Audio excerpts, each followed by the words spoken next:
ഞങ്ങൾക്ക് എല്ലാവർക്കും കർത്താവായ യേശുക്രിസ്തുവിന്റെ നാമത്തിൽ വന്ദനം പറയുന്നു. ദൈവത്തിന്റെ നിങ്ങളോടൊപ്പമായിരിക്കുവാൻ വരിക എന്നുള്ളതിനേക്കാളും പ്രധാനം സംസാരിക്കുക എന്നുള്ളതാണല്ലോ. തീർച്ചയായിട്ടും വരുന്നത് നല്ലതല്ലെന്നല്ല, പക്ഷെ എങ്ങനെയായാലും ദൈവത്തിന്റെ വചനം കേൾക്കുക എന്നുള്ളതാണ് നമ്മളെല്ലാവരും ഉദ്ദേശിക്കുന്നത്. It does not make much of a difference. ദൈവത്തിന്റെ വചനം ആണ് സംസാരിക്കേണ്ടത്, വ്യക്തികളല്ല എന്നുള്ളത് കൊണ്ട് തന്നെ ദൈവം തന്നത് ഒരു വലിയൊരു അവസരമായിട്ട് ഞാൻ കാണുന്നു.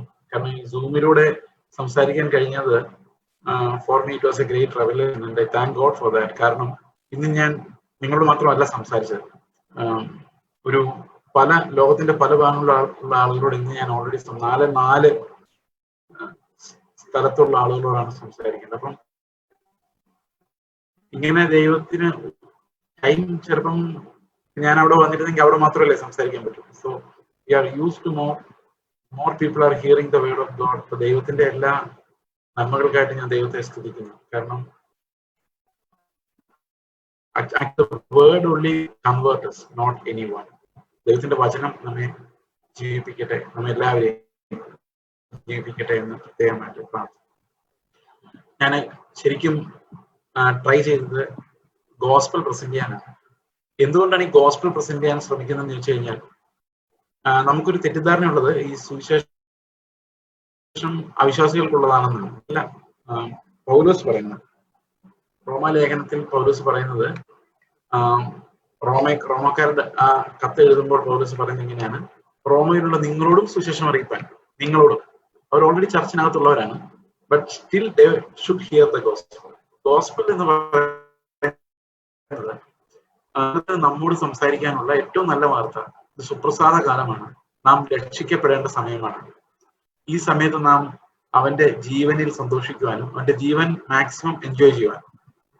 നമ്മൾ ഇന്നലെ അബണ്ടന്റ് ലിവിങ്ങിനെ കുറിച്ച് കാണും. അബണ്ടന്റ് ലിവിങ്, ഈ അബണ്ടന്റ് ലിവിങ് എന്ന് പറഞ്ഞ എർത്തലി റിസോഴ്സസ് കൊണ്ടല്ല, ഡിവൈൻ റിസോഴ്സസ് കൊണ്ടാണ്.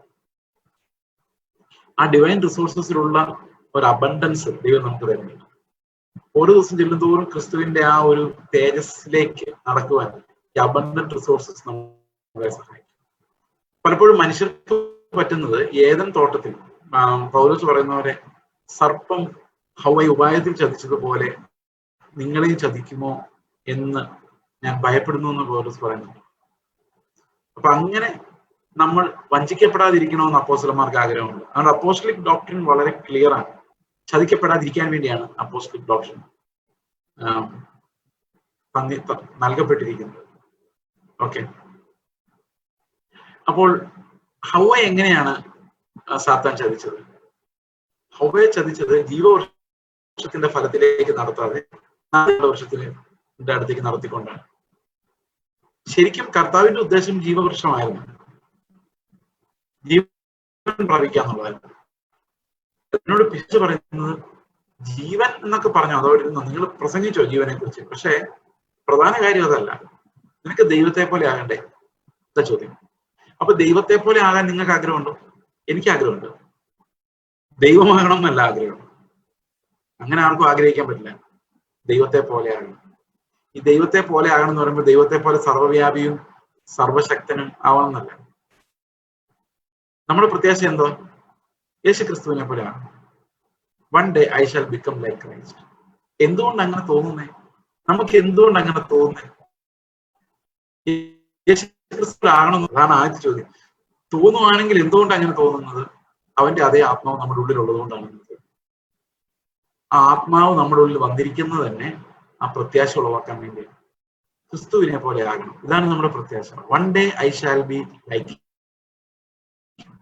അപ്പോ ഇതിലും മനുഷ്യർക്ക് ദൈവത്തെ പോലെ ആണ്. ദൈവത്തോട് ഭയങ്കര സ്നേഹമുള്ളതുകൊണ്ടാണ് ഈ അത് ദൈവത്തെ പോലെ സർവശക്തനായിരിക്കും സർവ്വവ്യാപിയായിരിക്കണം എന്നല്ല. അങ്ങനെ ചിന്തിക്കേണ്ട. നമുക്കെല്ലാം കർത്താവിന്റെ ഒരു കമ്മ്യൂണിക്കബിൾ ആട്രിബ്യൂട്ട്സ്, അത് നമ്മളിലേക്ക് പകർത്തപ്പെടുന്ന ദൈവിക ഗുണങ്ങളുണ്ട്. നമ്മളിലേക്ക് പകർത്തപ്പെടുന്ന ദൈവിക ഗുണങ്ങൾ എന്ന് പറയുന്നത് സ്നേഹം, കരുണ, കർത്താവിന്റെ ദിവ്യ സ്വഭാവത്തിന്റെ പങ്കാളിത്തം.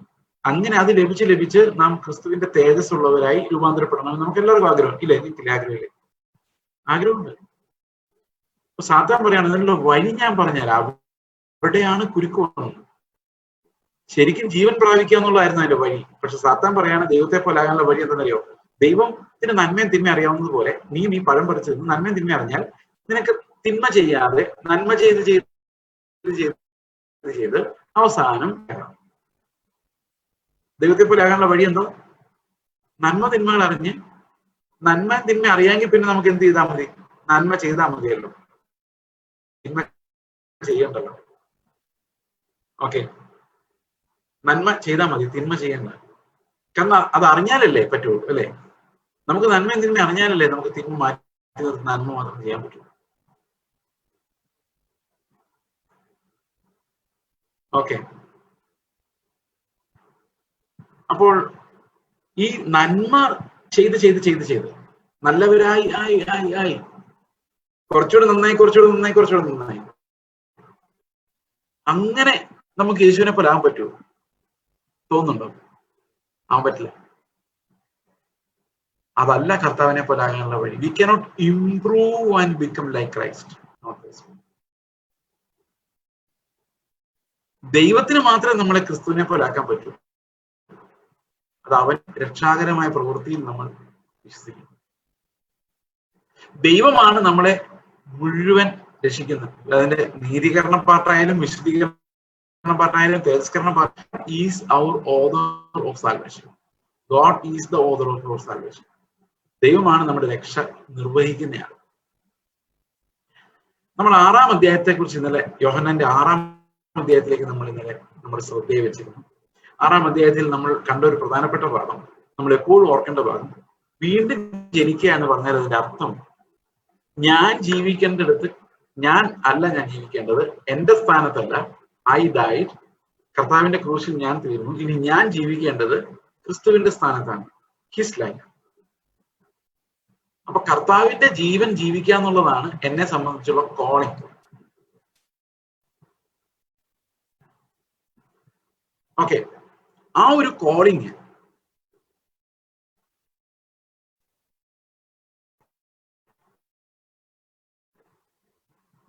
എന്താ പറയുന്നത്, അവൻ പറയുമായിരുന്ന വാക്കുകളിലൂടെ അവൻ ജീവിക്കുമായിരുന്ന ജീവിതത്തിലൂടെ പോകുക എന്നുള്ളതാണ് എന്റെ കോളിംഗ്. അതിനുവേണ്ടിയാണ് എനിക്ക് ആത്മാവിനെ തന്നിരിക്കുന്നത്. അതാണ് നമ്മൾ ഇന്നലെ കണ്ടത് 6-ാം അധ്യായം. ഇനി നമ്മൾ 10-ാം അധ്യായത്തിലേക്ക് വരുമ്പോൾ വീണ്ടും ജീവനെ കുറിച്ചുള്ള ചില പരാമർശങ്ങളുണ്ട്. നമുക്ക് അതും കൂടെ ഒന്ന് നോക്കാം. ശരിക്കും 10-ാം അധ്യായത്തിൽ അധിക സമയം കളയാന്നുള്ളതല്ല, അധിക സമയം അവിടെ ചെലവഴിക്കാൻ നമുക്ക് പ്രയാസമാണ് ഇന്നത്തെ ദിവസം. കാരണം ഇന്നും കൊണ്ട് നമ്മൾ ഇത് അവസാനിപ്പിക്കുകയാണല്ലോ. എങ്കിലും ചില വാക്യങ്ങൾ മാത്രം നമുക്ക് 10-ാം അധ്യായത്തിൽ നിന്ന് എടുക്കാം, ജീവനെ സംബന്ധിക്കുന്ന ചില കാര്യങ്ങൾ. യോഹന്നാൻ 10-ാം അധ്യായം അതിന്റെ 10-ാം വാക്യം, 8-ാം വാക്യം മുതൽ വായിക്കാം. എനിക്ക് മുൻപേ വന്നവർ ഒക്കെയും കള്ളന്മാരും കവർച്ചക്കാരും അത്രേ. ആടുകളോ അവരുടെ വാക്ക് കേട്ടില്ല. ഞാൻ വാതിലാകുന്നു, എന്നിലൂടെ കിടക്കുന്നവൻ രക്ഷയും. അവൻ അകത്ത് വരികയും പുറത്തു പോവുകയും മേച്ചിൽ കണ്ടെത്തുകയും ചെയ്യും. മോഷ്ടിപ്പാനും അറുപ്പാനും മുടിപ്പാനും അല്ലാതെ കള്ളൻ വരുന്നില്ല. ഉണ്ടാകുവാനും സമൃദ്ധിയായിട്ടുണ്ടാകുവാനും അത്രേ ഞാൻ വന്നിരിക്കും. ഈ വാക്യം എന്താ നമ്മളോട് പറയുന്നത്? എനിക്ക് മുമ്പേ വന്നവർ മുഴുവൻ കള്ളന്മാരും കവർച്ചക്കാരും അത്രേ. അതെന്താ കർത്താവ് അങ്ങനെ പറഞ്ഞു? ക്രിസ്തുവിന് മുമ്പ് വന്നവരെല്ലാം കള്ളന്മാരും കവർച്ചക്കാരുമായിരുന്നോ? നിങ്ങൾ ഇതിനു മുമ്പുണ്ടായിരുന്ന ഏതെങ്കിലും മനുഷ്യനിർമ്മിതമായ ഒരു മതത്തിലേക്ക് നോക്കിയോ? നമുക്ക് നഷ്ടമല്ലാതെ ഒരു ലാഭവും അവിടെ ഉണ്ടായിരുന്നില്ല. എല്ലാ മതത്തിലും ചൂഷണമുണ്ട്. പുരോഹിത വർഗം എവിടെയെല്ലാം ഉണ്ടോ അവിടെ എല്ലാം ചൂഷണമുണ്ട്. ദൈവത്തിനും മനുഷ്യരുടെയും ഇടയിൽ കാര്യം നടത്തി തരാമെന്ന് പറയുന്ന പുരോഹിതന്മാർ എവിടെയെല്ലാം ഉണ്ടോ അവിടെ എല്ലാം ചൂഷണം. എല്ലാ മതങ്ങളിലും അതുണ്ട്. നമുക്കറിയാം, മതങ്ങളാണ് ഇന്ന് ഏറ്റവും കൂടുതൽ ലോകത്ത് കാലുഷ്യം ഉണ്ടാക്കുന്നത്, രാഷ്ട്രീയ പാർട്ടികളെക്കാളും. Most of our conflicts are based on filthy religious systems.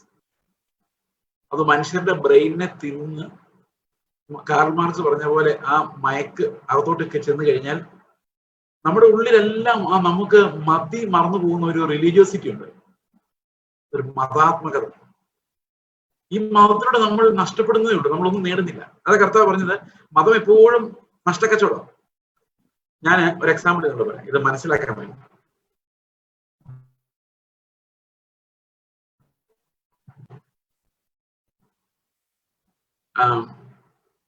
വിശാഖപട്ടണത്തിൽ നിന്ന് ആന്ധ്രയിൽ ഓങ്കോടിലേക്ക് വന്നുകൊണ്ടിരിക്കുക. അപ്പോ ഞങ്ങളിങ്ങനെ സംസാരിച്ചു പോരുന്ന വഴിക്ക് ഞങ്ങളുടെ ട്രെയിനിന്റെ കമ്പാർട്ട്മെന്റില് തിരുപ്പതിയിലേക്ക് പോകുന്ന 2-3 പേര് വന്നിരുന്നു. അപ്പൊ ഞങ്ങൾ ഇങ്ങനെ സംസാരിച്ചു വരുന്ന കൂട്ടത്തിൽ എന്റെ ഭാര്യ പറഞ്ഞു, ഞാനും ഒരു ഹിന്ദു ആയിരുന്നു, ഞാൻ അങ്ങനെ ക്രിസ്ത്യാനിയായിട്ട് മാറിയതാണ്. അപ്പൊ അതെങ്ങനെയാണ് ഞാൻ മാറിയതെന്നൊക്കെ പറയാൻ മൈ വൈഫ് ട്രൈഡ്. അപ്പോൾ ഉടനെ തിരുപ്പതിയിലോട്ട് പോകുന്ന ആള് പറഞ്ഞു, ഞാനിത് ഒരു പ്രത്യേക മതത്തെ കുറിച്ച് പറയാൻ വേണ്ടിയല്ല ഇത് പറയും, ജനറൽ റിലീജിയസ് കൺസേൺ ആണ്. അപ്പോ ആ തിരുപ്പതിയിലോട്ട് പോകുന്ന ആള് പറഞ്ഞു, നിങ്ങൾ ഒരിക്കലും അങ്ങനെ ചെയ്യരുതായിരുന്നു, നിങ്ങൾ ജനിച്ചൊരു കുലം വിട്ടു പോകരുതായിരുന്നു, വിഷമിക്കട്ടെ, തിരുപ്പതി ഭഗവാൻ നിങ്ങൾക്ക് വേണ്ടി കാത്തിരിക്കുകയാണ്, നിങ്ങൾ ഓങ്കോളിൽ ഇറങ്ങണ്ട, നേരെ തിരുപ്പതിയിലേക്ക് പോകും. My wife was puzzle for a moment. കാരണം ഇത് കടുവയെ പിടിച്ച കിടുവാന്ന് പറഞ്ഞ കാര്യം. കർത്താവിന്റെ കൃപയാൽ എനിക്ക് ആ സമയത്ത് ഒരു മറുപടി തരുന്നു. ഞാൻ പറഞ്ഞു, നിങ്ങളുടെ തിരുപ്പതിയിലെ ആളെന്ന് മാത്രമല്ല, ഏത് മതം, വേളാങ്കണ്ണിയിലെ ആളായാലും, അല്ലെങ്കിൽ ഇപ്പൊ നമ്മുടെ ഈ റിവൈവൽ ക്രൂസൈഡ് നടത്തുന്ന പാസ്റ്റർമാരുണ്ടല്ലോ, അവരായാലും നമ്മളെ നോക്കിയിരിക്കുക. ശരിയാ, എന്തിനാ അവര് നോക്കിയിരിക്കുന്നത്? അവര് അടിച്ചു മാറ്റാൻ വേണ്ടി നോക്കിയിരിക്കുന്നതാ. ലോകത്തിലെ എല്ലാ മതങ്ങളും അങ്ങനെ ചെയ്യുന്നു. നമ്മൾ വമ്പൻ ക്രൂസൈഡ് നടത്തുമ്പോൾ കൂടുതൽ ആൾക്കാർ എന്തിനാ വരുന്നത്? ഞാൻ അടുത്തോട് പറഞ്ഞു, കാത്തിരിക്കുക എന്നുള്ളത് ഉറപ്പാണ്. കാരണം പണം. നിങ്ങളെപ്പോലൊരു ചെല്ലുന്നതുകൊണ്ടാണ് ലോകത്തിലെ ഏറ്റവും വലിയ പണക്കാരനായ ഒരു ദൈവമായിട്ട് അദ്ദേഹം മാറിയിരിക്കുന്നത്. തന്നെയുമല്ല, ഇനി എനിക്ക് വേണ്ട മക്കളെ, എനിക്ക് ആവശ്യത്തിനായി, ഇനി നിങ്ങളുടെ കൂട്ടത്തിൽ ഇല്ലാത്തവന് കൊടുത്താൽ മതി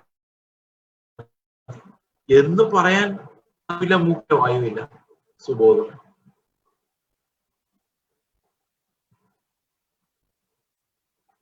പക്ഷെ ഞാൻ വിശ്വസിക്കുന്ന ദൈവം, അവൻ അങ്ങോട്ടൊന്നും വാങ്ങിക്കാതെ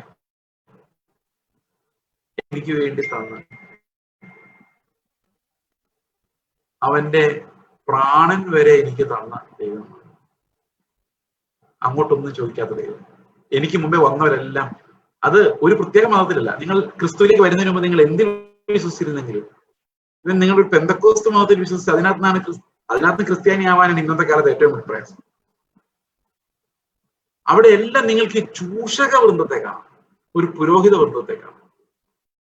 ഞാൻ റാഡിക്കൽ ഒന്നും അല്ല കേട്ടോ, ഞാനൊരു ക്രിസ്ത്യാനിയാണ്. യേശുക്രിസ്തുവിലേക്ക് എത്തുമ്പോഴാണ് സമൃദ്ധിയായ ജീവന്റെ സന്തോഷത്തിലേക്ക് നമ്മൾ വരുന്നത്. അതുവരെ നമ്മൾ എവിടെയെങ്കിലും സ്റ്റക്കാവും.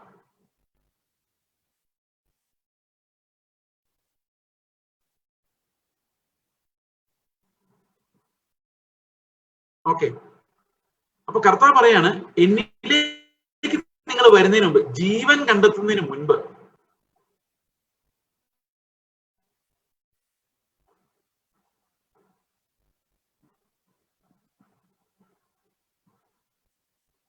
ഒരു മിനിറ്റ്, ഒരു ഇത്തിരി തടസ്സമുണ്ടെന്ന് തോന്നിയിട്ടുണ്ട്.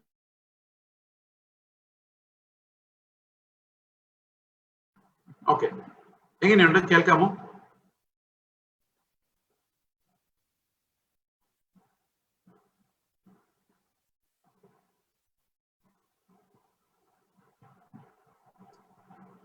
ഇടയ്ക്ക് ചെറുതായിട്ട് ലാഗ് ചെയ്യുന്നുണ്ട് പാസ്റ്റർ, കേൾക്കാം. ഓക്കെ ഓക്കെ, ഇപ്പൊ കേൾക്കാമോ? കേൾക്കാം. ഓക്കെ, അപ്പോൾ യേശുവിൽ ജീവൻ കണ്ടെത്തുന്നതിന് മുമ്പുള്ള എല്ലാ സിസ്റ്റങ്ങളും മനുഷ്യനിർമ്മിതമാണ്. അതാണ് ഈ മനുഷ്യനിർമ്മിതമായ സിസ്റ്റത്തിന്റെ പ്രത്യേകത എന്ന് വെച്ച് കഴിഞ്ഞാൽ, അവിടെ ഈ മതം കൊണ്ട് സർവൈവ് ചെയ്യുന്ന കുറെ ആളുകൾ ഉണ്ടാവും എന്നുള്ളതാണ് അതിന്റെ ഏറ്റവും വലിയ പ്രശ്നം. Okay, you are continuously trapped into either by fear or by desire. ഒന്നുകിൽ ഒരു ഭയങ്കരമായ ഭയം നമ്മളിലുണ്ടാകും, എന്ത് സംഭവിക്കും എന്നുള്ള പേടി, ദൈവം എന്നോട് കോപിക്കുമോ എന്നുള്ള ഭയം. അതുപോലെ ആ ഭയം മാത്രമല്ല, ഭയങ്കരമായ അത്യാഗ്രഹം, എനിക്ക് അത് വേണം ഇത് വേണം എന്ന് തോന്നുന്ന ആ ഒരു പോരട്ടെ പോരട്ടെ എന്ന് പറയുന്ന ആ ഒരു അത്യാഗ്രഹം. ഇത് രണ്ടുമാണ് ഈ കള്ളന്മാരും കവർച്ചക്കാരും ഉപയോഗിക്കുന്ന മനുഷ്യന്റെ ബലഹീനതകൾ. ഇന്ന് ലോകത്തുള്ള മിക്കവാറും എല്ലാ മതങ്ങളും ഈ മനുഷ്യന്റെ ഈ രണ്ട് അവസ്ഥകളെ ചൂഷണം ചെയ്യുന്ന മതങ്ങളാണ്, ഫിയർ ആൻഡ് ഡിസയർ. നിങ്ങൾ ഹിന്ദു മതത്തോട്ട് നോക്കണ്ട, നമ്മുടെ അടുത്തുള്ള ഈ ക്രൂസൈഡുകൾ നോക്കിയാൽ മതി. മനുഷ്യന്റെ ഡിസയറും ഫിയറും അല്ലേ ആൾക്കാർ ഓടിച്ചങ്ങോട്ട് കൊണ്ടു ചെല്ലുന്നത്. And they are exploiting. ഇതുകൊണ്ടാണ് കർത്താവ് പറഞ്ഞു, എനിക്ക് മുമ്പേ വന്നവരെല്ലാം കള്ളന്മാരും കവർച്ചക്കാരുമാണ്. ഞാൻ ആടുകളുടെ ഇടയനാണ്, നിങ്ങൾക്ക് ജീവൻ തരാനല്ലാതെ എനിക്ക് യാതൊരു അജണ്ടയും ഇല്ല. അങ്ങനെ പ്രസംഗിക്കാൻ പുൽപ്പിറ്റിൽ നിൽക്കുന്നവനും അങ്ങനെ തോന്നണം. എന്റെ മുമ്പിൽ വചനം കേൾക്കാനിരിക്കുന്നവർക്ക് ആ വചനം എത്തിക്കുക, ആ വചനത്താൽ അവർ ജീവൻ പ്രാപിക്കുക എന്നുള്ളതല്ലാതെ വേറൊരു അജണ്ടയും ഇല്ല, ഉണ്ടാകരുത്. മിനിസ്റ്റർ വലുതാകണമെന്നുള്ള അജണ്ട ഉണ്ടാകാൻ പാടില്ല. അപ്പൊ നമ്മൾ ചൂഷണം പറഞ്ഞു. അപ്പൊ in everything Christ living in me, അവന്റെ സമൃദ്ധമായ ജീവൻ വിശ്വാസത്താൽ അനുഭവിക്കുക എന്ന് പറയുന്നത്, അതാണ് നമ്മുടെ ക്രിസ്ത്യ ജീവിതത്തിന്റെ. അതുകൊണ്ട് കർത്താവ് പറയാണ്, I can give you life, not just life, abundant life. ഈ അബണ്ടന്റ് ലൈഫ് എനിക്ക് കിട്ടിക്കഴിഞ്ഞാൽ പിന്നെ കർത്താവ് എന്നിൽ വസിച്ചു കഴിഞ്ഞാൽ പിന്നെ ഞാൻ കർത്താവിൽ തന്നെയാണെന്ന് വിശ്വസിച്ചു കഴിഞ്ഞാൽ പിന്നെ എനിക്കെന്തിനാ പുരോഹിതന്മാർ, എനിക്കെന്തിനാ മീഡിയേറ്റേഴ്സ്? എല്ലാ ദിവസവും കർത്താവിന്റെ മടിയിലിരിക്കുന്ന എനിക്ക് എന്തിനാണ് എന്റെ അപ്പനോട് ഒരു കാര്യം പറയാൻ വേണ്ടി മീഡിയേറ്റർ? ഞാന് എൻ്റെ ഒരു റിലേറ്റീവിന്റെ വീട്ടിൽ ചെന്നപ്പോ അവര് ഓർത്തഡോക്സാണ്. അപ്പൊ അദ്ദേഹം എന്നോട് പറഞ്ഞു, നിങ്ങളെക്കാളൊക്കെ ഞങ്ങൾ കർത്താവിനോട് വളരെ അടുത്ത് ജീവിക്കുന്നു. ഞാൻ പറഞ്ഞു, ഓക്കെ, എനിക്ക് തർക്കമില്ല, കാരണം എനിക്കറിയില്ലല്ലോ നിങ്ങളുടെ ഹൃദയം എങ്ങനെയാന്ന്. പക്ഷെ ഞാൻ നിങ്ങളോട് ഒരു ചോദ്യം ചോദിക്കട്ടെ, നിങ്ങൾ ദൈവത്തോട് ഇത്ര അടുത്തുള്ളവരാണെങ്കിൽ ദൈവത്തോട് ഒരു കാര്യം പറയുന്നതിന് നിങ്ങൾ എന്തിനാണ് പരുമലയിൽ പോയി അവിടെ ഒരാളെ കണ്ട് അവിടെ നിന്ന് റെക്കമെൻഡേഷൻ എടുത്ത് ദൈവത്തിന്റെ അടുത്തേക്ക് പോകും? ഇത്ര അടുത്തുള്ള ആളോട് നേരിട്ട് പറഞ്ഞോട്ടെ. Why do you need A mediator when you are sitting in the lap of the Lord? അപ്പൊ ഇവിടെ മതങ്ങൾ ഒരിക്കലും ദൈവത്തോട് അടുപ്പിക്കുന്നില്ല. മതങ്ങൾക്ക് വേണ്ടത് ദൈവത്തോട് അടുക്കാത്ത കുറെ ആൾക്കാരാണ്. എങ്കിൽ മാത്രമേ അവർക്ക് ചൂഷണം കണ്ടിന്യൂ ചെയ്യാൻ പറ്റുള്ളൂ. നമ്മൾ മതത്തിന് കർത്താവിന് അടുത്തോട്ട് ചെല്ലും തോറും നമുക്ക് ഈ മീഡിയേറ്റേഴ്സിന്റെ ആവശ്യമില്ലാതെ വരും. നമുക്ക് പരസ്പരം സ്നേഹിക്കാനും പ്രാർത്ഥിക്കാനും മറ്റുള്ളവരെ ഓർത്ത് പ്രാർത്ഥിക്കാനും എല്ലാം കർത്താവിന്റെ കൃപാസനത്തിലേക്ക് ഏത് സമയത്തും ധൈര്യമായി കിടന്നു ചെല്ലാനുള്ള പ്രാഗൽഭ്യം നമുക്ക് ഉണ്ടാവും. അതാണ് കർത്താവ് നമുക്ക് പ്രോമിസ് ചെയ്യുന്ന പ്രധാനപ്പെട്ട കാര്യം. ഞാൻ വാതിലാകുന്നു, എന്നിലൂടെ കിടക്കുന്നവർ രക്ഷിക്കപ്പെടും, അവർ അകത്തു വരികയും പുറത്തു പോവുകയും മേച്ചിൽ കണ്ടെത്തുകയും ചെയ്യും. അപ്പൊ കർത്താവ് ആരാധനയ്ക്ക് യോഗ്യനാണ്, നമുക്കറിയാം അല്ലെ? അതിനകത്ത് തർക്കമൊന്നുമില്ല. നമ്മളെല്ലാം സ്വർഗത്തിലോട്ട് പോകുന്ന അവനെ ആരാധിക്കാൻ വേണ്ടിയോ? പക്ഷെ കർത്താവ് ഒരു ആരാധനാമൂർത്തിയായിട്ടല്ല നമ്മളിൽ വസിക്കുന്നത്, നമ്മുടെ ജീവനായിട്ടാണ്. അതാണ് നമ്മൾ മനസ്സിലാക്കേണ്ട ഏറ്റവും പ്രധാനപ്പെട്ട വ്യത്യാസം. We can worship him and we need to worship him every morning, every time, 24 hours, no problem, because he is God. പക്ഷെ അവൻ നമ്മിൽ വസിക്കുന്നത് ഒരു ആരാധനാ മൂർത്തിയായിട്ടല്ല, നമ്മുടെ തന്നെ ജീവനായിട്ടാണ്. നമ്മുടെ ജീവനായ ക്രിസ്തു വെളിപ്പെടും. He is the life I am living. ഞാൻ ജീവിക്കുന്ന ജീവൻ എന്ന് പറയുന്നത് അവന്റെയാണ്. ഇതാണ് നമ്മെ വചനം പഠിപ്പിക്കുന്ന ആത്മീയത എന്ന് പറയുന്നത്. Living the life of Christ in its abundance. Okay, മോഷ്ടിപ്പാനും അറുപ്പാനും മുടിപ്പാനും അല്ലാതെ കള്ളൻ വരുന്നില്ല. ഞാൻ ഒരു എക്സാമ്പിൾ പറയാം. ഇത് ഇത്തിരി കടുത്തു പോകും എനിക്കറിയാം, പറയാതിരിക്കാൻ നിവൃത്തിയില്ലാത്തോണ്ട് പറയുള്ളൂ. ഓക്കെ, ഞാൻ മറ്റൊരു മതത്തെ കുറിച്ച് പറഞ്ഞ് എനിക്കൊരു കുറ്റബോധമുണ്ട്. കാരണം പുറത്തുള്ളവരെ വിരിപ്പാൻ നിനക്ക് എന്ത് കാര്യം, അകത്തുള്ളവരുടെ കാര്യം. ഞാനൊരു ദിവസം ഇന്ത്യയിലെ ഒരു പ്രധാനപ്പെട്ട പട്ടണത്തിൽ ഒരു ചർച്ചിൽ 2-3 ദിവസത്തെ ബൈബിൾ ക്ലാസ് പോയി. ഇനി അവരെന്നെ വിളിക്കാൻ അറിയില്ല, സാധ്യത കുറവ്. അപ്പൊ ഞാൻ ഞായറാഴ്ച സർവീസിൽ ഞാൻ ഒബ്സർവ് ചെയ്തൊരു കാര്യം, ആ സഭയിൽ എല്ലാ ശുശ്രൂഷകളും ചെയ്യുന്ന അവിടുത്തെ പാസ്റ്ററാണ്. അങ്ങനെ ആവണമല്ലോ, പാട്ട് എടുക്കുന്നത്, പാട്ട് പാടുന്നത് അവരെ ലീഡ് ചെയ്യുന്നത്, അതുപോലെ പ്രാർത്ഥിക്കുന്നത്, സങ്കീർത്തനം വായിച്ച് പ്രബോധിപ്പിക്കുന്നത്, അവസാനം പ്രസംഗിക്കുന്നത് എല്ലാം പാസ്റ്ററാണ്, വൺ മാൻ. അപ്പൊ ഞാൻ അദ്ദേഹത്തോട് ചോദിച്ചു, ഒരു പ്രബോധനം പറയാൻ ഒരു സഹോദരൻ, എന്തെങ്കിലും ഒരു കാര്യം ചെയ്യാൻ ഒരു സഹോദരനെ ഇവിടെ പറ്റുമോ? അങ്ങനെ ഏൽപ്പിച്ചു കൊടുത്തുകൂടെ ഞാൻ ചോദിച്ചു. അപ്പൊ അദ്ദേഹം പറയുക, എനിക്കിവിടെ 3 വർഷമുണ്ട്, അത് തീരാൻ പോവാ. ആര് പ്രബോധനം പറയാൻ എഴുന്നേറ്റാലും ഇവിടെ അടിയുണ്ടാവും. അതുകൊണ്ട് ഞാൻ ആർക്കും പ്രബോധനം പറയാൻ കൊടുക്കാതെ വെച്ചിരിക്കുക. ഞാൻ അദ്ദേഹത്തോട് ചോദിച്ചു, 40 വർഷം നിങ്ങൾ ഈ സഭ നടത്തി, എത്രയോ ലക്ഷം രൂപ മോഷ്ടിച്ചു അറുത്തു മുടിച്ചു. ഞാൻ മോഷ്ടിച്ചു അറുത്തു മുടിച്ചു എന്ന് പറയേണ്ട കാരണമുണ്ട്. എന്താണെന്നറിയോ? അങ്ങോട്ടൊന്നും കൊടുത്തില്ല. ഈ 40 വർഷമായിട്ടും എഴുന്നേറ്റ് നിന്നാൽ വഴക്കുണ്ടാകാതെ പ്രബോധനം പറയാൻ പറ്റുന്ന ഒരൊറ്റ സഹോദരൻ ആ സഭയിൽ ഇല്ലെന്ന് പറഞ്ഞാൽ വാട്ട് വാസ് ദ ഇൻവെസ്റ്റ്മെന്റ്? ഈ 40 വർഷം സഭ എത്ര വിശുദ്ധന്മാരെ പ്രൊഡ്യൂസ് ചെയ്തു? എന്താ അവിടെ സംഭവിച്ചുകൊണ്ടിരിക്കുന്നത്? നിങ്ങൾ പ്രായമായ സഭകളിലേക്ക് പോയി നോക്കി, എന്തെങ്കിലും സംസാരിക്കാൻ എഴുന്നേറ്റ് കഴിഞ്ഞാൽ അടിയ. Why is that? അപ്പൊ ഇത്രയും വർഷത്തെ ഇൻവെസ്റ്റ്മെന്റ്, ദശാംശങ്ങൾ, സ്തോത്ര കാഴ്ചകൾ, ഇതൊന്നും നിങ്ങളെ കർത്താവ് വളർത്തിയില്ലെന്നല്ലേ അർത്ഥം. അപ്പൊ ഇൻവെസ്റ്റ്മെന്റ് എല്ലാം ഇങ്ങോട്ട് പോയി. പ്രിയ സഹോദരങ്ങളെ, കർത്താവിന്റെ ജീവൻ പ്രാപിക്കാതെയുള്ള ഈ മതപരമായ അഭ്യാസങ്ങൾ കൊണ്ട് നമ്മൾ രക്ഷപ്പെടുമോ? ഇല്ല. അതാ കർത്താവ് പറയുന്നത്, എന്നിലൂടെ അകത്ത് കിടക്കുന്നവൻ മാത്രമേ ആഹാരം കണ്ടെത്തുള്ളൂ. അവർക്ക് മാത്രം വയറ് നിറച്ച് ആഹാരം കിട്ടുള്ളൂ.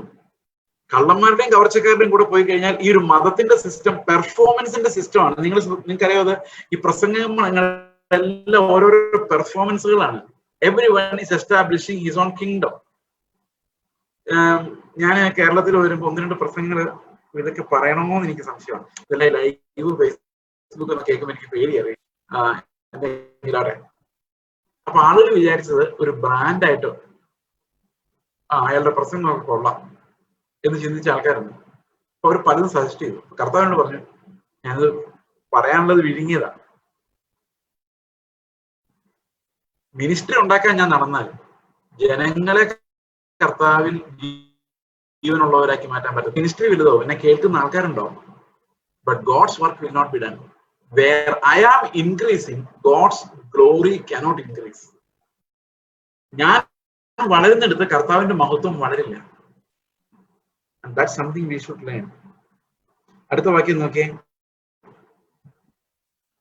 11-ാം വാക്യം. ഞാൻ നല്ല ഇടയനാകുന്നു, നല്ല ഇടയൻ ആടുകൾക്ക് വേണ്ടി തന്റെ ജീവനെ കൊടുക്കുന്നു. ഈ വാക്യം നമ്മൾ കുറെ മെഡിറ്റേറ്റ് ചെയ്യേണ്ട ഒരു വാക്യം, വ്യാഖ്യാനിക്കേണ്ട വാക്യമല്ല.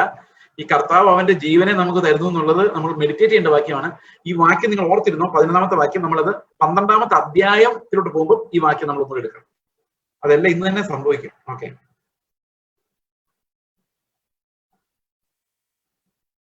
ഇടയനും ആടുകളുടെ ഉടമസ്ഥനുമല്ലാത്ത കൂലിക്കാരൻ ചെന്നായി വരുന്നത് കണ്ട് ആടുകളെ വിട്ട് ഓടിക്കളയുന്നു, ചെന്നായി അവരെ പിടിക്കുകയും ചിഹ്നിച്ച് കളയുകയും ചെയ്യുന്നു. അപ്പം 2 തരം ഇടയന്മാരുണ്ട്, ഓണറായിട്ടുള്ള ഇടയനും ഓണർ അല്ലാത്ത ഇടയനും.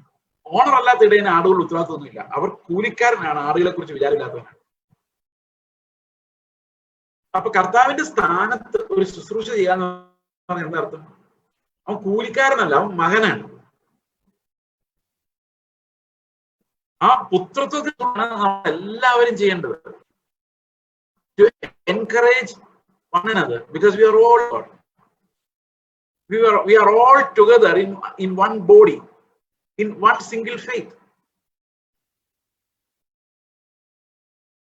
Okay. ഈ കൊടുക്കുക, ഞാൻ ജീവൻ കൊടുക്കുന്നു എന്നുള്ള വാക്ക് നമ്മൾ മെഡിറ്റേറ്റ് ചെയ്യണമെന്ന് ഞാൻ പറഞ്ഞത്. It's not easy to understand. കൊടുക്കുക, അത് 17-ാം വാക്യത്തിൽ പറയുന്നുണ്ട്. 17-18 വാക്യങ്ങൾ.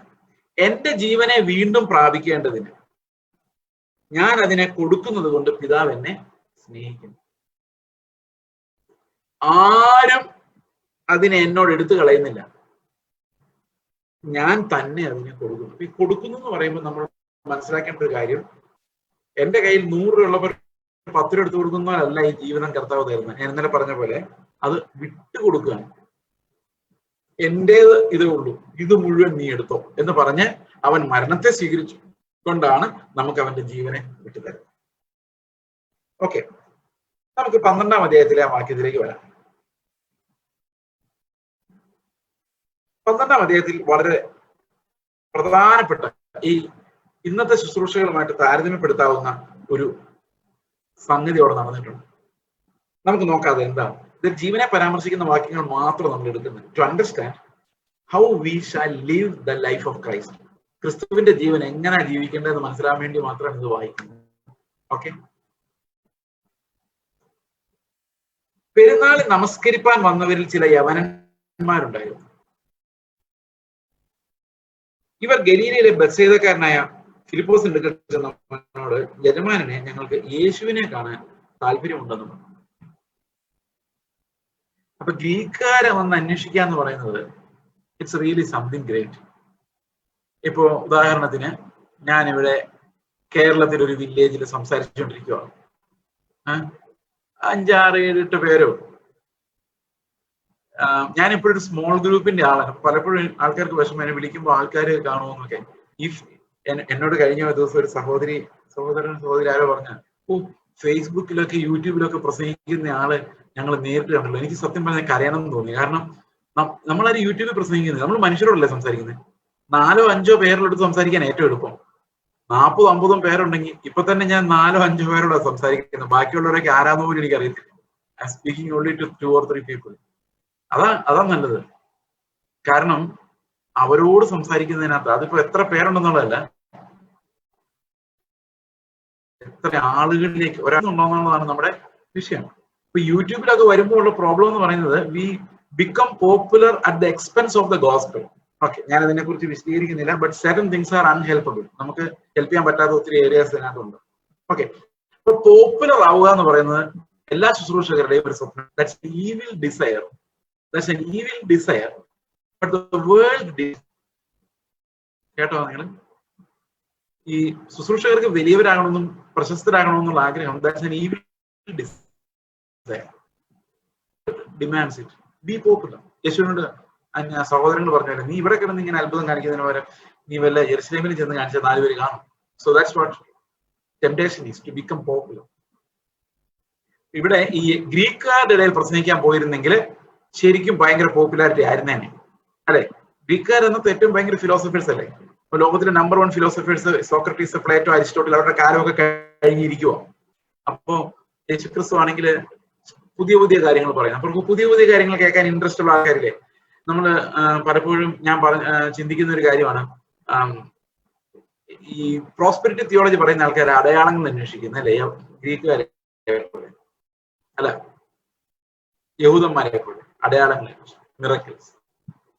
എന്നാൽ ഈ യവനന്മാരെ പോലുള്ള ചില ആൾക്കാർ നമ്മുടെ ഇടയിലുണ്ട്. അവരന്വേഷിക്കുന്ന അടയാളങ്ങളല്ല, തോട്ടുകളാണ്. തോട്ട്സ്. തോട്ട് മതം എന്ന് വേണമെങ്കിൽ വിളിക്കാം. നല്ല തോട്ടായിരുന്നു ബ്രദർ, കേട്ടിട്ടുണ്ടോ? എന്ത് നല്ല തോട്ട്സ് ആയിരുന്നു. ഇനി ഇങ്ങനത്തെ തോട്ട്സ് ഉണ്ടോ? CD വല്ലതും ഇറക്കിയിട്ടുണ്ടോ? അവർക്ക് തോട്ട് മതി.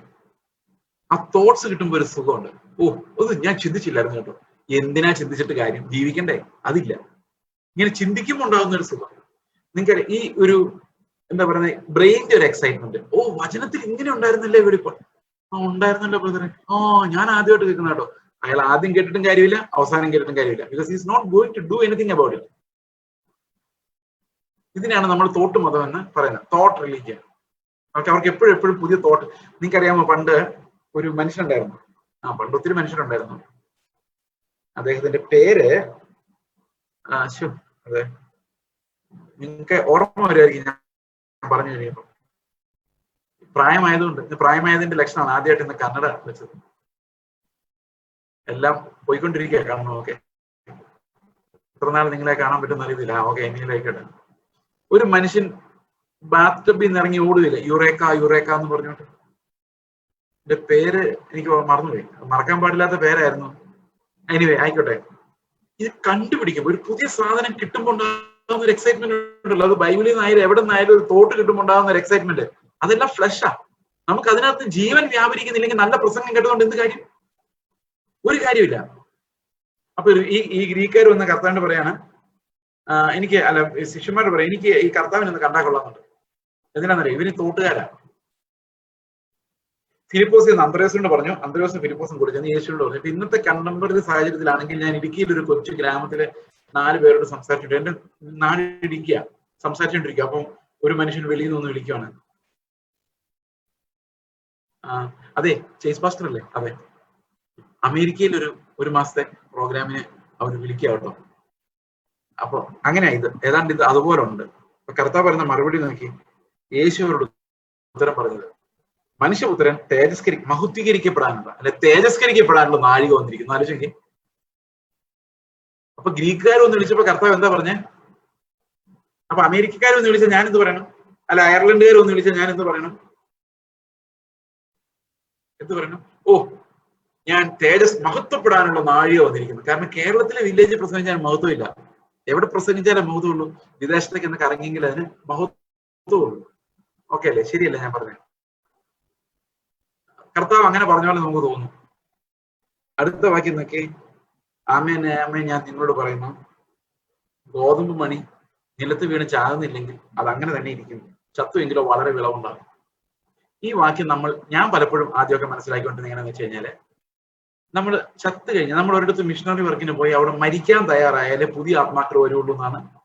ഒത്തിരി ഫലം പുറപ്പെടുവിക്കും, ഒത്തിരി ഗോതമ്പുമണികൾ ഉണ്ടാവും, അങ്ങനെ പുതിയ പുതിയ വിശ്വാസികൾ ഉണ്ടാവുമെന്ന് ഞാൻ ആദ്യം വിചാരിച്ചിരുന്നത്. പക്ഷെ ഒന്നും കൂടെ പശ്ചാത്തലത്തിലേക്ക് നോക്കിയ കർത്താവ് അതല്ല പറയും. കർത്താവ് പറയുന്നത് മനുഷ്യപുത്രൻ തേജസ്കരിക്കപ്പെടുന്നത് എങ്ങനെയാണ്? മനുഷ്യപുത്രൻ തേജസ്കരിക്കപ്പെടാനുള്ള നാഴിക വന്നിരിക്കുന്നു എന്നിട്ട് പറഞ്ഞിട്ട് പറയാണ്, ഗോതമ്പ് മണി നിലത്ത് വീഴാതെ അങ്ങനെ തന്നെ ഇരുന്നാൽ അങ്ങനെ ഇരിക്കുള്ളൂ. അത് നിലത്ത് വീഴാൻ തയ്യാറായെങ്കിലേ അതിൽ നിന്നൊരു കതിരുണ്ടാവുകയുള്ളൂ. കതിരിനാണോ മണിക്കാണോ തേജസ്? കതിരിനാണ് തേജസ്. That's much more glorious than one grain. അപ്പൊ കർത്താവ് പറയാണ്, മനുഷ്യപുത്രന്റെ മഹത്വീകരണം യവനന്മാരുടെ അടുത്ത് പോയി പ്രസംഗിച്ച ഒരു വലിയ ടീച്ചറായിട്ടല്ല സംഭവിക്കാൻ പോകുന്നത്. ഒരു ഗോതമ്പ് മണി പോലെ നിലത്ത് വീണ് ചത്ത് അതിൽ നിന്നാണ് മനുഷ്യപുത്രന്റെ തേജസ് വെളിപ്പെടാൻ പോകുന്നത്, മഹത്വീകരണം സംഭവിക്കാൻ പോകുന്നത്. അത് നാഴിക അടുത്തിരിക്കുന്നു. ഓരോ പ്രലോഭനം വരുമ്പോഴും ഓരോ തരത്തിൽ പിശാച് അപ്രോച്ച് ചെയ്യുമ്പോഴും കർത്താവിന് ഒരു കാര്യം അറിയാം, ഇന്റൻസിറ്റി കൂടുന്നതനുസരിച്ച് കർത്താവിന്റെ ആ ക്ലൈമാറ്റിക് സ്റ്റേജസ് ഓഫ് സാൽവേഷനിലേക്ക് എത്തിക്കൊണ്ടിരിക്കുകയാണ് എന്ന് കർത്താവിനറിയാം. തിരസ്കരിക്കപ്പെടാനുള്ള നാഴിക വന്നിരിക്കുന്നു. എന്നിട്ട് 25-ാം വാക്യത്തിൽ പറയാണ്, നമ്മൾ എങ്ങനെയാണ് ആ ജീവനെ, യേശുവിന്റെ ജീവനെ ജീവിക്കേണ്ടത്? തന്റെ ജീവനെ സ്നേഹിക്കുന്നവൻ അതിനെ കളയും, ഇഹലോകത്തിൽ തന്റെ ജീവനെ പകയ്ക്കുന്നവൻ അതിനെ നിത്യജീവനായി സൂക്ഷിക്കും. അപ്പൊ ഈ ലോകത്ത് നമ്മുടെ ഫ്ലഷിൽ നിന്ന് വരുന്ന ഒരു ജീവനെ നമ്മൾ പകയ്ക്കുകയും അതിനെ വിട്ടുകളയുകയും ചെയ്യുന്നവനാണ് വിലയേറിയ ഒരു ജീവനെ നിത്യതയ്ക്കായി സൂക്ഷിക്കുന്നത്. ഓക്കെ, അപ്പോൾ നമ്മുടെ ഞാൻ മിനിങ്ങാന്ന് പറഞ്ഞ പോലെ കാറ്റ് ലൈഫ്, ആ ലൈഫ് നമുക്ക് ഉണ്ടാകണമെങ്കിൽ എന്തു വേണം? ഈ ഫ്ലഷിന്റെ മരണം നമ്മൾ അനുഭവിക്കണം. ആ ജഡത്താലുള്ള ജീവിതം ഗോതമ്പ് മണി പോലെ നിലത്ത് വീണ് പൊട്ടി അതില്ലാതാണ്. ബൈബിളിൽ അങ്ങനെ പൊട്ടുന്ന, ബ്രോക്കൺ ആകുന്ന അനേക എക്സാമ്പിൾസ് ഉണ്ട്. നമ്മുടെ പുറം ചട്ട പൊട്ടാതെ അകത്തുള്ള തേജസ് വെളിയിൽ വരില്ല. പുറം ചട്ട പൊട്ടുന്ന എങ്ങനെയാ നമ്മൾ പുറം വീറ്റ് ഗ്രെയിൻ തകരുന്നത് എങ്ങനെ? ഞാനൊരു ഉദാഹരണം പറയാം. ഒരു കുടം നിറച്ച് സുഗന്ധദ്രവ്യങ്ങൾ വെച്ചിരിക്കുന്നു. ഒരു കുടം നിറച്ച് സുഗന്ധദ്രവ്യങ്ങൾ, നല്ല സെന്റ്. ഓക്കെ, അത് സീൽ ചെയ്ത് വെച്ചിരിക്കുക, അതുകൊണ്ട് അകത്ത് എന്താണെന്നൊന്നും അറിയാൻ മേല. ഓക്കെ, വേറൊരു കുടം നിറച്ച് വൃത്തികെട്ട നാറ്റമുള്ള സാധനങ്ങൾ, പഴകിയ ഫുഡ്, അതാണ് ഏറ്റവും അസഹനീയം ആണോ? അത് നിറച്ചു വെച്ചിരിക്കുക, അതും സീൽഡ് ആണ്. ഓക്കെ, 2 കുടം. ഇതിൽ ഏത് കുടത്തിലാണ് സുഗന്ധമുള്ളതെന്ന് എങ്ങനെ അറിയും? നിങ്ങൾ ഇങ്ങനെ സങ്കല്പിച്ചിരിക്കുക, കുടത്തിന് ജീവൻ ഉണ്ടെന്ന് വിചാരിച്ച് അതിങ്ങനെ നടക്കുക, കൂട്ടിമുട്ടുക. ചട്ടിയും കലമാകുമ്പോൾ തട്ടിയും മുട്ടിയും കിടക്കില്ലേ, അങ്ങനെ കേട്ടിട്ടില്ലേ? അപ്പൊ ഈ തട്ടിയും മുട്ടിയും ഇത് ഒരെണ്ണം പൊട്ടിക്കഴിഞ്ഞ് എന്ത് സംഭവിക്കും? അകത്തുള്ളതെല്ലാം വെളി വരും. നിങ്ങൾ ശ്രദ്ധിച്ചിട്ടുണ്ടോ? പലരും പറഞ്ഞിട്ടില്ലേ, എന്നെ ഈ അനാവശ്യം പറഞ്ഞോണ്ടല്ലോ, ഞാൻ ഒറിജിനൽ ആരാണെന്ന് ഞാൻ കാണിച്ചു തരും എന്ന് പറഞ്ഞാൽ അകത്ത് എന്താ സൂക്ഷിച്ചിരിക്കുന്ന അർത്ഥം? ബോംബാണ്. എന്നാൽ നമ്മൾ ക്രിസ്തുവിന്റെ ജീവനുള്ളവരാണെങ്കിൽ എത്ര കുത്തുകൊണ്ടാലും അതിനകത്തു നിന്ന് അവന്റെ ജീവന്റെ സൗരഭ്യം മാത്രമേ വെളി വരൂ. അതുകൊണ്ടാണ് നമ്മൾ തമ്മിൽ വഴക്കുണ്ടാകുന്ന ആൾക്കാർ വരുന്നത്. നിങ്ങൾ തമ്മിൽ വഴക്കുണ്ടാക്കുന്ന ആരെങ്കിലും ഉണ്ടോ? എന്തിനാ? നിങ്ങളുടെ അകത്തുള്ള സുഗന്ധം വ്യാപരിക്കാൻ വേണ്ടിയാണ്. അത് നിങ്ങളെ തകർക്കാതെ, നിങ്ങളുടെ ഔട്ടർ മാൻ തകരാതെ, അത് ആക്രമിക്കപ്പെടാതെ, അതിനൊരു തട്ട് കിട്ടാതെ നമ്മുടെ അകത്തെ മനുഷ്യനെ വെളിപ്പെടുത്താൻ സാധിക്കും. അപ്പൊ നിങ്ങൾ അവസാനം ഉണ്ടാക്കിയ വഴക്ക് ഈ വീട്ടിലായിക്കോട്ടെ, ആലോചിച്ച് എന്താ വെളിയിൽ വന്ന് ഓർമ്മയുണ്ടോ? അന്ന് തട്ടി കിട്ടിയപ്പോ എന്താ വെളിയിൽ വന്ന്? നമ്മുടെ ക്യൂവിൽ ഇടയ്ക്ക് ഒരുത്ത് വന്ന് കയറിയപ്പോ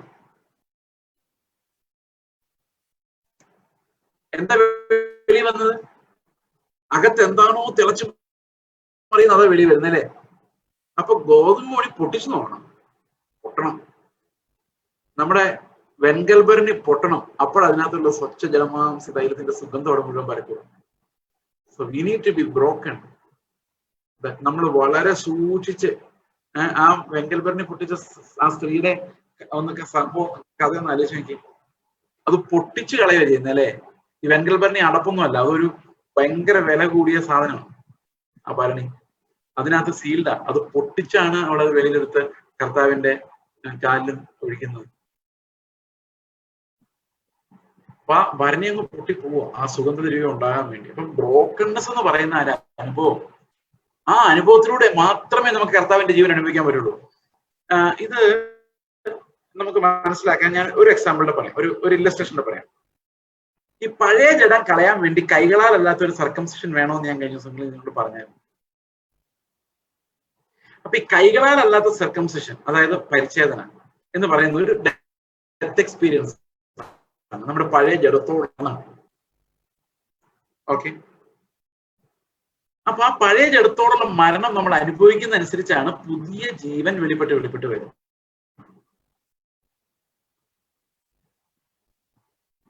അപ്പൊ ഈ ജീവൻ നമ്മൾ വളർത്തിയെടുത്തുകൊണ്ടിരിക്കുന്ന ഈ ജീവനെ നമ്മൾ അവഗണിച്ചാൽ മാത്രമേ നമുക്ക് പുതിയ ജീവൻ അനുഭവിക്കാൻ പറ്റുള്ളൂ. അതിനൊരു നിങ്ങളിങ്ങനെ ചിന്തിച്ചു നോക്കിയേ, പഴയത് മരിക്കണം. അതെങ്ങനെ മരിക്കും? യേശു ക്രിസ്തുവിന്റെ ക്രൂശിലാണ് നമ്മുടെ പഴയ ജഡത്തെ തറയ്ക്കുന്നത്. ഓക്കെ, അങ്ങനെ നിങ്ങൾ വാക്യം ഓർമ്മയുണ്ടല്ലോ, റോമന്റെ 6 അനേകം വാക്യങ്ങളുണ്ട്. അപ്പൊ ഞാൻ നിങ്ങളോട് ഇപ്പൊ പറയാണ്, ബ്രദറെ, നിങ്ങളുടെ പഴയ ജഡം മരിക്കാതെ. ഇപ്പൊ ഈ വാക്യം നമ്മൾ ഒന്നുകൂടെ വായിച്ചാൽ മതി. 24-ാം വാക്യം. ആമേൻ ആമേൻ, ഞങ്ങളുടെ മണി നിലത്ത് വീണ് ചാകുന്നില്ല എന്നെങ്കിൽ അത് തനിയും ചത്തുവെങ്കിലോ വളരെ വിളവുണ്ടാകും. അപ്പൊ ഞാൻ പറയാണ്, നിങ്ങൾ ചത്താൽ മാത്രമേ രക്ഷയുള്ളൂ കേട്ടോ. ഞാൻ പറയാം, ജഡം ക്രൂശിക്കപ്പെട്ടില്ലെങ്കിൽ നിങ്ങൾക്ക് നിത്യജീവൻ അനുഭവിക്കാൻ പറ്റത്തില്ല. എനിക്ക് ഇങ്ങനെ ആ അസെൻഡിങ് ഓർഡർ പ്രസംഗിക്കാൻ അറിയത്തില്ല, അതുകൊണ്ട് അങ്ങനെ ആയിപ്പോയത്. അതുകൊണ്ട് സഹോദരങ്ങളെ, ഇന്നൊരു തീരുമാനമെടുക്കണം. നമ്മൾ ഈ ജീവനെ ഇനി അന്വേഷിക്കില്ല, മാത്രം നമുക്ക് മതി, നീ മാത്രം മതി. പാട്ടൊക്കെ പാടി നല്ല രസമായിരുന്നു. പക്ഷെ ഒരു പ്രോബ്ലം എന്താണെന്നറിയോ? നിങ്ങൾ ട്രൈ ചെയ്തത് നമ്മൾ ജനനത്തെ കുറിച്ച് പറഞ്ഞുകൊണ്ടാണ് ഈ ബൈബിൾ സ്റ്റഡി തുടങ്ങിയത്, അല്ലെ? ഓർമ്മയുണ്ടോ? വീട്ടിൽ ജനിക്കുന്നതിനെ കുറിച്ച് പറഞ്ഞുകൊണ്ടാണ് തുടങ്ങിയത്. നമ്മളിത് അവസാനിപ്പിക്കാൻ പോകുന്ന മരണത്തെ കുറിച്ച് പറഞ്ഞുകൊണ്ടാണ്. ഞാൻ അന്ന് നിങ്ങളോട് പറഞ്ഞൊരു കാര്യമാണ്, കസേരയിൽ ചാരിക്കിടന്ന് തീരുമാനമെടുത്ത് ആർക്കും ജനിക്കാൻ പറ്റില്ല. ഓർമ്മയുണ്ടോ? ഓർമ്മയില്ല? എങ്ങനെ നമ്മൾ ദൈവത്തിന്റെ മക്കളാകുന്നെന്ന് പറഞ്ഞ്? രക്തത്തിൽ നിന്നല്ല, ജഡത്തിന്റെ ഇഷ്ടത്താലല്ല, പുരുഷന്റെ ഇഷ്ടത്താലുമല്ല, ദൈവത്തിൽ നിന്ന് അത്ര ജനിച്ചെന്നല്ലേ? അങ്ങനെയല്ലേ പറഞ്ഞേ? അപ്പൊ നമ്മൾ ജഡത്തിന്റെ ഇഷ്ടപ്രകാരം വീണ്ടും ജനിക്കുന്നില്ല. തീരുമാനമെടുത്ത് ആർക്കും ജനിക്കാൻ പറ്റില്ല. ഒരു കൊച്ചു ഇന്നേ വരെ ലോകത്തിൽ തീരുമാനമെടുത്ത് ജനിച്ചിട്ടില്ല. അതുപോലെ തന്നെ നമുക്കൊരു കസേരയിൽ കിടന്ന് തീരുമാനമെടുത്ത് മരിക്കാനും പറ്റില്ല. ഇപ്പൊ ഞാൻ നിങ്ങളോട് പറയുക, ഇന്ന് ഞാൻ എന്നെ മരണത്തിനെ ഏൽപ്പിക്കുന്നു, കർത്താവേ ഞാൻ മരിച്ചത് വിശ്വസിക്കുന്നു, ഇതൊക്കെ പറയാൻ എളുപ്പമാണ്. പക്ഷെ നമുക്ക് മരിക്കാൻ പറ്റില്ല. കാരണം എന്താണെന്നറിയാം? തീരുമാനം എടുത്ത് മരിക്കാൻ പറ്റില്ല. മരിക്കാൻ ഒരു ഇൻസ്ട്രുമെന്റ് ആവശ്യമാണ്, ഒരു ഉപകരണം. ഉപകരണം മാത്രം നമ്മൾ മരിക്കുള്ളൂ. ആ ഉപകരണത്തിന്റെ പേരെന്താ? മരിക്കാനുള്ള ഉപകരണത്തിന്റെ പേരെന്താ? നിങ്ങൾ ഈ കസേരയിൽ ഇരുന്നുകൊണ്ട് മരിക്കില്ല. എത്ര തീരുമാനം എടുത്താലും മരിക്കില്ല. ക്രൂശിൽ മാത്രം മരിക്കും. ക്രൂശിൽ മാത്രം മരിക്കും. അതുകൊണ്ടാണ് കർത്താവ് പറഞ്ഞത്, തന്നെത്താൻ തന്റെ ക്രൂശും എടുത്തുകൊണ്ട് എന്റെ പിന്നാലെ വാ. മരിക്കണമെങ്കിൽ, അവന്റെ മരണത്തിന്റെ പങ്കാളിത്തം വേണമെങ്കിൽ ആ ക്രൂശ് എടുത്തുകൊണ്ട് എന്റെ പിന്നാലെ വാ. ആ ക്രൂശിൽ മാത്രമേ മരിക്കാൻ പറ്റുള്ളൂ. ഉദാഹരണത്തിന്, നിങ്ങളുടെ വീട്ടിലൊരു കോൺഫ്ലിക്റ്റ് ഉണ്ടായി, നിങ്ങളെ ആളുകൾ ചീത്ത പറയുന്നു, അല്ലെങ്കിൽ നിങ്ങളുടെ മോശമായിട്ട് പെരുമാറുന്നു, ക്രൂശായി. ഇനി അവിടെയാണ് മരിക്കേണ്ടത്. നിങ്ങളുടെ ഒരു 50 രൂപ അടിച്ചോണ്ട് പോയി, ക്രൂശായി. അവിടെയാണ് മരിക്കേണ്ടത്. നിങ്ങൾക്ക് എടുത്താൽ പൊങ്ങാത്ത ഒരു വേദന വന്നു, അല്ലെങ്കിൽ ഒരു വിഷമം ജീവിതത്തിൽ വന്നു, അവിടെയാണ് നമ്മൾ മരിക്കേണ്ടത്. ക്രൂശിലെ മരിക്കാൻ പറ്റുള്ളൂ. ആ ക്രൂശിൽ മരിച്ചാൽ മാത്രമേ മരണം അനുഭവിക്കാൻ പറ്റുള്ളൂ. അല്ലെങ്കിൽ മരണം അനുഭവിക്കുന്നില്ല, അനുഭവിക്കുന്നതായി അഭിനയിക്കുന്നതേ ഉള്ളൂ.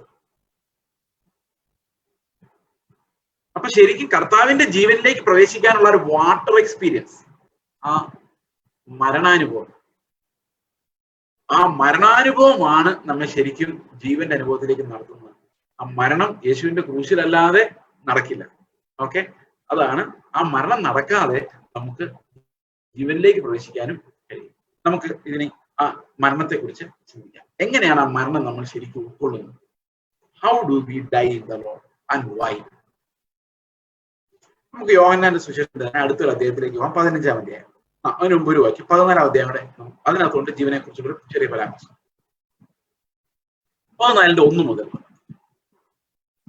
നിങ്ങളുടെ ഹൃദയം കലങ്ങി പോകരുത്, ദൈവത്തിൽ വിശ്വസിപ്പിൻ, എന്നിലും വിശ്വസിപ്പിൻ.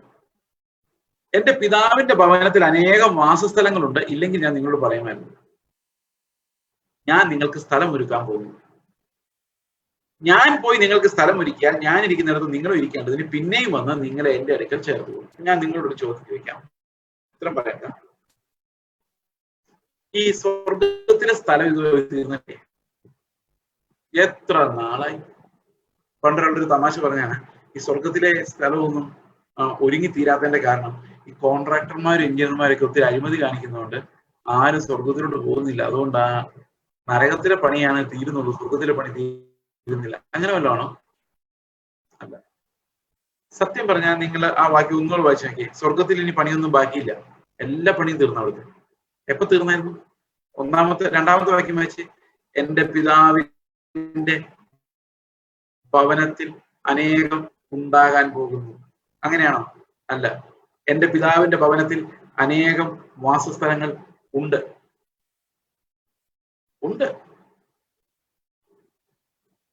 പിന്നെ എന്തിനാ സ്ഥലം ഒരുക്കുന്നത്? ഭവനമുണ്ട്, വാസസ്ഥലമുണ്ട്, നമുക്ക് സ്ഥലമില്ല. അതെന്താ നമുക്ക് സ്ഥലമില്ലാത്ത? നിങ്ങളുടെ പിള്ളേർ മെഡിക്കൽ കോളേജിൽ പഠിക്കാൻ റെഡിയാവുന്ന പിള്ളേരുണ്ടോ? മെഡിക്കൽ കോളേജ് അവിടെ ഉണ്ടല്ലോ ഓൾറെഡി. ഹോസ്റ്റലും ഉണ്ട്, ക്ലാസ് റൂമും ഉണ്ട്. പക്ഷെ നിങ്ങളുടെ പിള്ളേർക്ക് അവിടെ സ്ഥലമില്ല. അതെന്താ കാര്യം? അപ്പൊ ഞാൻ പോയി സ്ഥലം ഒരുക്കിയാൽ, ആർക്ക് സ്ഥലം ഒരുക്കിയാൽ? നമുക്ക് സ്ഥലം ഒരുക്കിയാൽ. എങ്ങോട്ടാ കർത്താവ് പോകുന്നേ? ഈ സ്ഥലം പോകുന്നേ? നിങ്ങളൊരു കാര്യം ആലോചിക്കണം. ഈ സംസാരം നടക്കുന്ന കാൽവരി ക്രൂശിന് മുൻപാ, യേശുവിന്റെ മരണത്തിന് മുമ്പ് അല്ലെ? അപ്പൊ കർത്താവ് പറയുന്നത് എന്താണ് ശരിക്കും? എന്റെ പിതാവിന്റെ ഭവനത്തിൽ അനേകം വാസസ്ഥലങ്ങൾ ഉണ്ട്, ഇല്ലെങ്കിൽ ഞാൻ നിങ്ങളോട് പറയുമായിരുന്നു. അതുണ്ട്, അതവിടെ ഉണ്ട്. ഞാൻ അവിടെ ആ സ്ഥലത്ത്, അവിടെ വാസസ്ഥലങ്ങളിൽ നിങ്ങൾക്ക് സ്ഥലം ഉണ്ടാക്കാൻ പോവാണ്.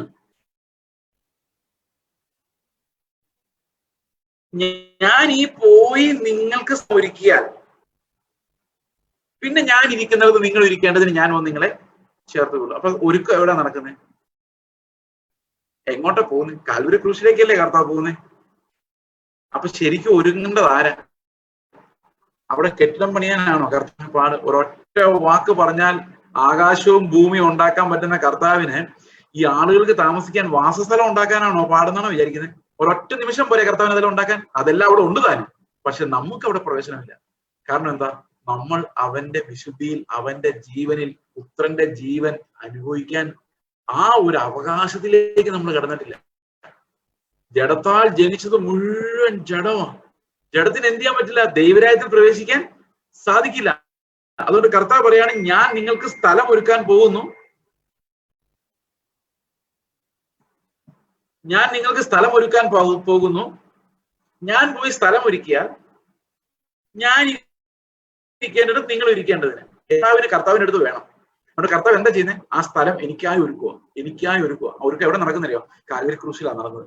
എനിക്ക് വേണ്ടി പുതിയ ജീവനെ നൽകാൻ, എന്റെ പഴയതിനെ എടുത്തു കളയാൻ കർത്താവ് കാൽവരി ക്രൂശിൽ മരിക്കുന്ന കാര്യം പറഞ്ഞു. എന്നിട്ട് അതിൽ തുടർന്ന് താഴോട്ട് വായിച്ചു. അത് തന്നെയാണോ പറയുന്നത്? 4-ാം വാക്യം, ഞാൻ പോകുന്ന ഇടത്തേക്കുള്ള വഴി നിങ്ങൾ അറിയുന്നു. വഴി കണ്ടോ? പോകുന്ന സ്ഥലം നിങ്ങൾ അറിയുന്നല്ല കർത്താവ് പറയുന്നു. You know the way. പോകുന്ന സ്ഥലം അറിയുന്ന നമ്മൾ നേരത്തെ പറഞ്ഞല്ലോ, വാസസ്ഥലം ഉണ്ടല്ലോ, അങ്ങോട്ടാണല്ലോ പോകേണ്ടത് ഒരുക്കാൻ. പക്ഷെ കർത്താവ് ഞാൻ പോകുന്ന സ്ഥലം നിങ്ങൾ അറിയുന്നല്ല പറഞ്ഞു. നിങ്ങളുടെ വാസസ്ഥലം എന്താണെന്ന് അറിയുന്നല്ല പറഞ്ഞു. ഞാൻ ഏത് വഴിയാണ് പോകുന്നതെന്ന് അറിയുന്നു. നമുക്കറിയാം. നിങ്ങൾ ഒരു കാര്യം ശ്രദ്ധിക്കണം. യോഹന്നാന്റെ സുവിശേഷം പ്രത്യേകിച്ച് 13-ാം അധ്യായം മുതൽ 12-ാം അധ്യായത്തിന്റെ കോൺവെർസേഷൻ മുതൽ 13-ാം അധ്യായം മുഴുവൻ കർത്താവ് അവന്റെ ക്രൂശീകരണത്തെ കുറിച്ചും മഹത്വീകരണത്തെ കുറിച്ചാണ് പറഞ്ഞുകൊണ്ടിരിക്കുന്നത്. This is one long discourse. 13, 14, 15, 16, 17. ഇവിടെ എല്ലാം കർത്താവ് വചനം എത്ര മനോഹരമെന്നറിയും. നമ്മുടെ മുമ്പിൽ സമയമില്ല എന്നുള്ളതുള്ളൂ. You meditate on the words of the Lord again and again. If you have a red letter edition, read through what Jesus is saying. ഈ യോഹന്നാന്റെ സുവിശേഷത്തിലെ അധ്യായങ്ങളൊക്കെ മറിക്കുമ്പോൾ മുഴുവൻ ഭയങ്കര ഡീപ്പായിട്ട്. അപ്പൊ ഇവിടെ എല്ലാം കർത്താവിന്റെ മരണത്തെ കുറിച്ചാണ് പറയുന്നത്. ജീവൻ അന്വേഷിക്കാതെ മരണത്തിന് ഏൽപ്പിച്ചു കൊടുക്കുന്നതിനെ കുറിച്ച്. എന്നിട്ട് പറയാണ്, ഞാൻ പോകുന്ന ഇടം നിങ്ങൾ അറിയുന്ന പറയാൻ നമുക്ക് മനസ്സിലാക്കാമായിരുന്നു സ്വർഗം. പക്ഷെ അതല്ല പറഞ്ഞു, ഞാൻ പോകുന്ന ഇടത്തേക്കുള്ള വഴി നിങ്ങൾ അറിയുന്നു. യു നോ ദ വേ എന്നാണ്. അപ്പൊ തോമസ് അവനോട് പറയാ, കർത്താവ് നീ എവിടെ പോകുന്നു അറിയുന്നില്ല, പിന്നെ വഴി എങ്ങനെ അറിയും? അപ്പൊ കർത്താവ് പറയുവാണ്, യേശു അവനോട്, ഞാൻ തന്നെയാണ് വഴി, സത്യം. ഈ വാക്യം എന്താ കർത്താവ് സത്യം പറയുന്നത്? തോമസിനോട് കർത്താവ് പറയാണ്, തോമസേ, നീ 3 വർഷമായിട്ട് എൻ്റെ കൂടെ ഉണ്ടല്ലോ, എന്നിട്ട് ഇത്രയും നേരമായിട്ടും നിനക്ക് മനസ്സിലായില്ലേ വഴി അതാ? ഞാൻ എത്ര നിന്നോട് പറഞ്ഞു, കാണിച്ചു തന്നു. എന്താ വഴി? പിതാവിന്റെ അടുക്കിലേക്ക് പോകാൻ ഞാനല്ലാതെ വേറെ വഴിയൊന്നും ഇല്ല. ഞാൻ തന്നെയാണ് നിന്റെ വഴി. അതെങ്ങനെ നമ്മൾ മനസ്സിലാക്കുന്നത്? നീ കണ്ടില്ലേ തോമസ്, 3.5 വർഷം ഞാൻ എങ്ങനെ ജീവിച്ചത്, എങ്ങനെ പിതാവിനെ മഹത്വപ്പെടുത്തിയതെന്ന്, എങ്ങനെയാ ക്ഷമിച്ചതെന്ന്, എങ്ങനെയാ ശത്രുക്കളോട് ഇടപെട്ടതെന്ന്, ശിഷ്യന്മാരെ സ്നേഹിച്ചതെന്ന്, അവർക്ക് ആഹാരം വിളമ്പി കൊടുത്ത് ശുശ്രൂഷ ചെയ്തെന്ന് നീ കണ്ടില്ലായിരുന്നു? ഇനി ഞാൻ എങ്ങോട്ടാ പോകുന്നത്? മരണത്തിലേക്കോ? അല്ലെ? ഇതെല്ലാം നീ കണ്ടല്ലോ, ഇതെല്ലാം നിനക്ക് വേണ്ടിയാണല്ലോ. ഇത് തന്നെയാണ് നിന്റെ വഴി. No other way. യേശു ജീവിച്ച ആ ഒരു വഴിയല്ലാതെ വേറൊരു വഴിയും പിതാവിന്റെ അടുക്കൽ പോകാനില്ല. Without the cross experience, without death experience, you cannot have life. ജീവൻ ഉണ്ടാകാൻ പറ്റില്ല. യേശു പോയ ആ മരണത്തിന്റെ വഴി, ആ പഴയ ജഡത്തെ ക്രിസ്തുവിന്റെ ക്രൂശിൽ അവസാനിപ്പിച്ച് അവനിൽ നിന്ന് പ്രാപിക്കുന്ന പുതിയ ജീവനിലല്ലാതെ നമുക്കൊന്നും ചെയ്യാൻ കഴിയില്ല. അപ്പൊ 15-ാം അധ്യായത്തിലേക്ക് വരുമ്പോ കർത്താവ് പറയുന്നത്, എന്നെ കൂടാതെ നിങ്ങൾക്ക് ഒന്നും ചെയ്യാൻ പറ്റില്ല. So I am not speaking about a system, I am not speaking about a religion or an improved life. അല്ല, എന്റെ വിഷയമല്ലത്. നിങ്ങളെ നന്നാക്കാൻ പറ്റുമെന്ന്, എന്നെ നന്നാക്കാൻ പറ്റുമെന്ന് എനിക്ക് വിശ്വാസമില്ല. There's only one thing, Christ living in my place. അവന്റെ ജീവൻ എന്നിലൂടെ ജീവജല നദികളായി ഒഴുകുന്ന അവൻ സമായ ജീവന്റെ അതേ വഴി പിതാവിന്റെ അടുക്കിലേക്ക് ചെല്ലാനുള്ള ഏക വഴിയാണ്. പിതാവിന്റെ അടുക്കിലേക്ക് വേറെ ആരെങ്കിലും ഏതെങ്കിലും വഴിയെ ചെല്ലുവോ? മനസാക്ഷി വഴി ചെല്ലുവോ? ചെല്ലില്ല. 6-ാം വാക്യത്തിൽ പറയാണ്, ഞാൻ മുഖാന്തരമല്ലാതെ. നമ്മൾ പലപ്പോഴും പറയല്ലേ, സുവിശേഷം കേട്ടിട്ടില്ലാത്തവർക്ക് മനസാക്ഷി വഴി ബ്രദർ. മനസാക്ഷി വെച്ച് നോക്കി കർത്താവ് കുറെ ആൾക്കാരെ സ്വർഗത്തിൽ കൊണ്ടുപോകും. I don't believe that. കാരണം എന്താ? അങ്ങനെ മനസാക്ഷി അനുസരിച്ച് കുറെ പേരെ കൊണ്ടുപോകാൻ പറ്റുമായിരുന്നു എങ്കിൽ ഏതെങ്കിലും ഒരു മനുഷ്യന്റെ മനസാക്ഷി സ്വർഗത്തിൽ പോകാൻ മാത്രം നല്ലതായിരുന്നു എങ്കിൽ യേശുക്രിസ്തു എന്തിനാ ഈ പാപികൾ അന്വേഷിച്ച് ഈ ഭൂമിയിലേക്ക് വന്ന് ഇത്രയും കഷ്ടം സഹിച്ചത്? ആ നല്ല മനുഷ്യരെല്ലാം കൊണ്ടുപോയപ്പോ നല്ല മനസാക്ഷിയുള്ളവരെ. Jesus does not do that. ഇവിടെ എന്താ പറഞ്ഞിരിക്കുന്നത്? ഞാൻ മുഖാന്തരമല്ലാതെ ആരും, നോ വൺ, പിതാവിന്റെ അടുക്കൽ എത്തുന്നില്ല. ക്രിസ്തുവിനോട് അല്ലാതെ എത്തുന്നില്ല, എത്താൻ പറ്റത്തില്ല. there is no other way. നിങ്ങൾക്ക് ഏത് വഴിയുള്ളത് കർത്താവിന്റെ അടുത്തേക്ക് പോകാൻ?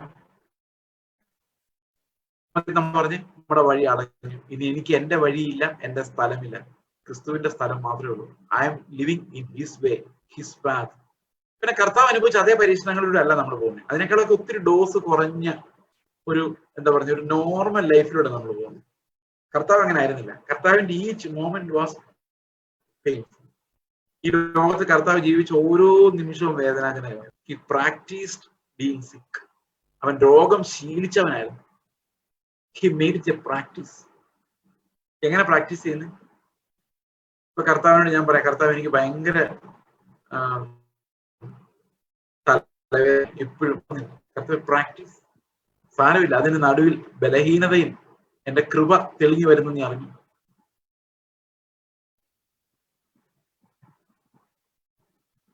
അപ്പോൾ ഞാൻ തന്നെ വഴിയെ സത്യം ജീവനുമാകുന്നു, ഞാൻ മുഖാന്തരമല്ലാതെ ആരും പിതാവിന്റെ അടുക്കൽ എത്തുന്നില്ല. അതാണ് കർത്താവ്.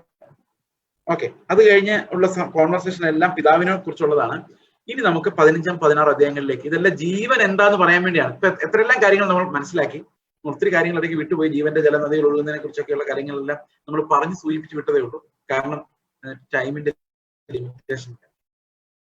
എന്തൊക്കെയാണ് നമ്മൾ ജീവനെ കുറിച്ച് പറഞ്ഞത്? Just let me summarise before we go further. We have another 40 minutes.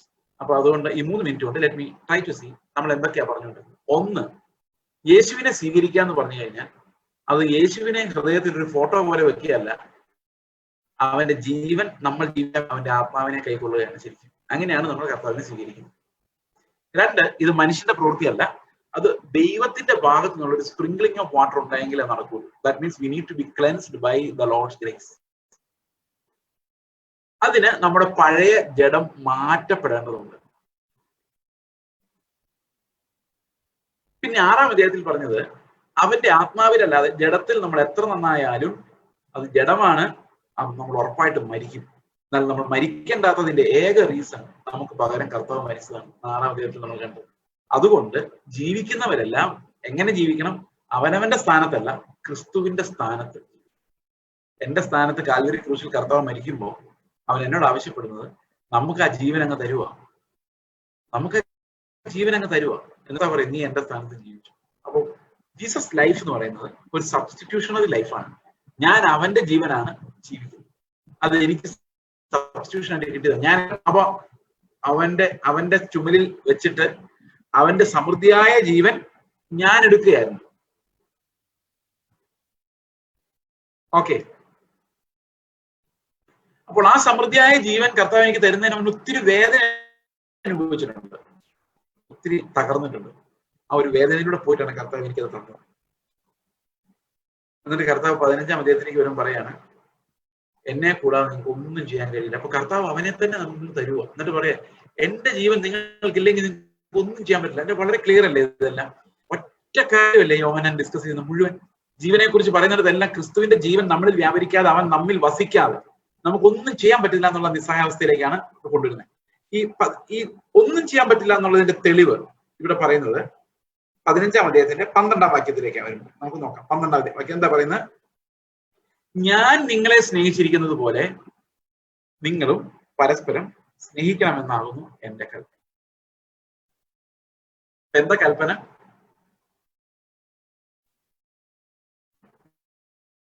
ഞാൻ നിങ്ങളെ നിങ്ങളും പരസ്പരം സ്നേഹിക്കും. ഇതാണ് കൽപ്പന. ഒറ്റ കൽപ്പനയുള്ളൂ. ഇവിടെയാണ് നമുക്ക് ക്രിസ്തുവിൽ അതൊന്നും ചെയ്യാൻ പറ്റാത്തത്. ഞാനൊരു എക്സാമ്പിൾ പറയാം. നിങ്ങളുടെ വീട്ടിലൊരു ഭിക്ഷക്കാരൻ വന്നു, നിങ്ങൾ 100 രൂപ എടുത്ത് കൊടുത്തു. നല്ല കാര്യമാണ്. കൽപ്പന എന്തോ? നിങ്ങളുടെ വീട്ടിൽ ഭിക്ഷക്കാരൻ വന്നാൽ 100 രൂപ കൊടുക്കണം. അങ്ങനെ കൽപ്പനയുണ്ടോ? ഇല്ല. 100-ലൊന്നും കൊടുക്കണം, അങ്ങനെയുണ്ടോ? ഇല്ല. അങ്ങനെയൊന്നുമില്ല. എന്താ കൽപ്പന? നിന്നെ ഞാൻ എങ്ങനെ സ്നേഹിച്ചോ അതുപോലെ നീ ആ ഭിക്ഷക്കാരനെ സ്നേഹിക്കണം. അതാണ് കൽപ്പന. ആരെങ്കിലും?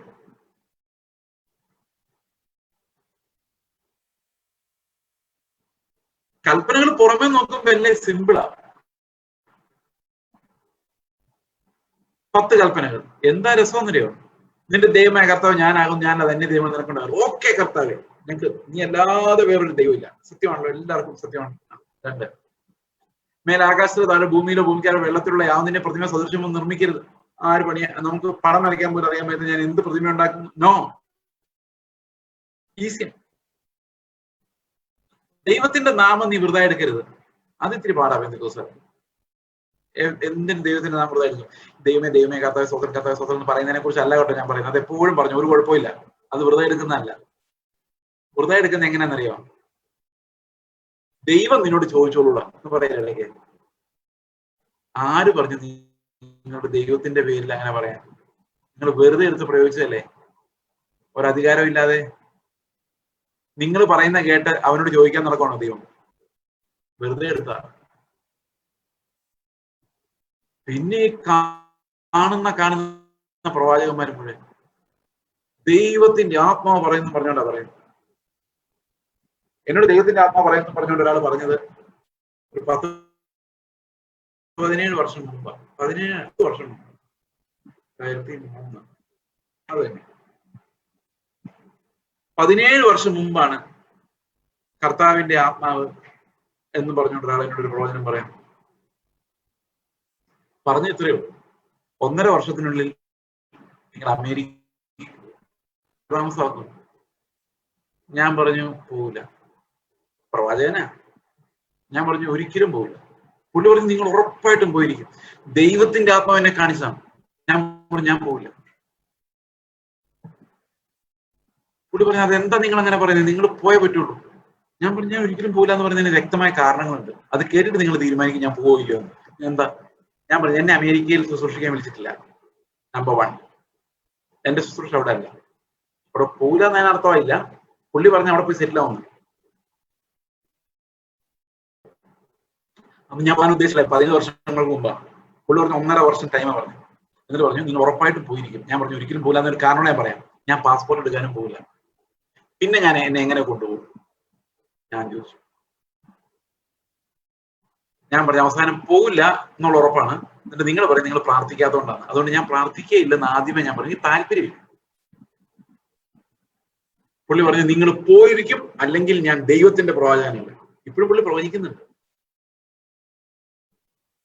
ഞാൻ ഈ വർഷം പോയ എന്നെ, പക്ഷെ കൊറോണ പറഞ്ഞു പോണ്ട. അതിനെയാണ് നമുക്കെല്ലാ ലോകവും എല്ലാ ആൾക്കാരും ഒരുപോലെയുള്ളൂ. അങ്ങനെ ആകണം അല്ലെ? ആ 1.5 വർഷത്തിനുള്ളിൽ പോകുമെന്ന് പുള്ളി പ്രവചിച്ചു. എന്തിനാ പ്രവചിക്കുന്നറിയോ? ദൈവത്തിന്റെ നാമോ ചുമ്മാ എടുത്ത് തട്ടിയേക്കുക. ഒരു പേടിയുമില്ല.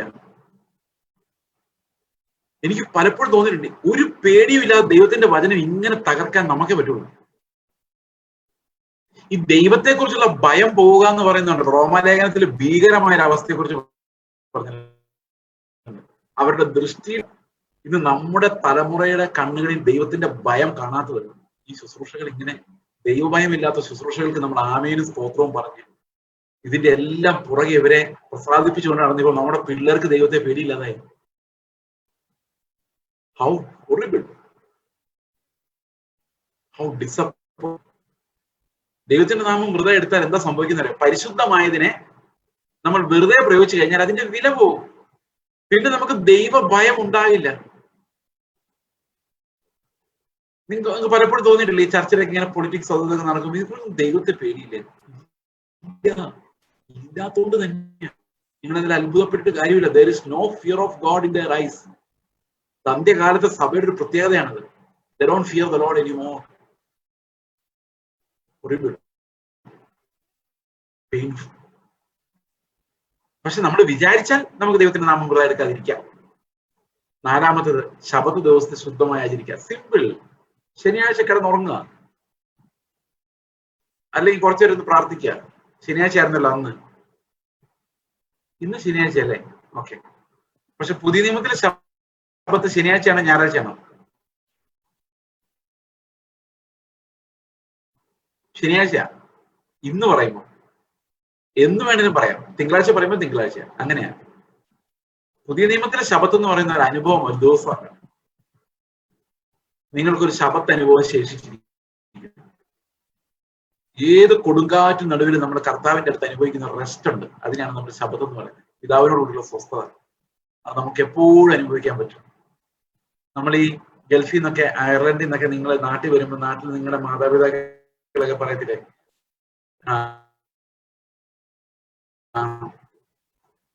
ചോദിക്കില്ലേ, നിനക്ക് പോകാൻ ഒന്നും ഇല്ലേ, എല്ലാ നേരത്തെ പോയിക്കൂടെ, എന്തിനാണ് കിടന്ന് കറങ്ങുന്നതെന്ന് ചോദിക്കും. എങ്ങനെയായിരിക്കും ചോദിക്കുന്നത്? ഒരാഴ്ച നിന്നുകൂടെ ചോദിക്കില്ലേ? അതുപോലെ കർത്താവ് ഈ പാപികളോട് പറഞ്ഞത് ആദ്യം 6 ദിവസം നീ എന്താന്ന് വെച്ചാൽ അധ്വാനിച്ചോ, ഒരു ദിവസം 7-ാം ദിവസം നീ എന്റെ കൂടെ ഒന്നിരിക്കും. അതായിരുന്നു അവിടുത്തെ ശബത്ത്. എന്നാൽ കർത്താവ് നമ്മുടെ ഹൃദയത്തിലേക്ക് വന്നു കഴിഞ്ഞപ്പോഴേക്ക് ശബത്ത് മാറി. എപ്പോഴും നീ എന്റെ അടുത്തിരുന്നാൽ മതി എന്നുള്ളതാണ് ഇപ്പോഴത്തെ ശബത്ത്. എപ്പോഴും അതൊരു സ്വസ്ഥതയാണ്. Quiet time with the Lord. ഇത് ശരിക്കും ഒരു വിശുദ്ധീകരണത്തിന്റെ അടയാളവും കൂടിയാണ്. കാരണം ശബത്തിനെ കുറിച്ചാണ് ദൈവം ആദ്യം വിശുദ്ധം, സാങ്ക്ടിഫിക്കേഷൻ എന്നുള്ള വാക്ക് ഉപയോഗിക്കുന്നത്.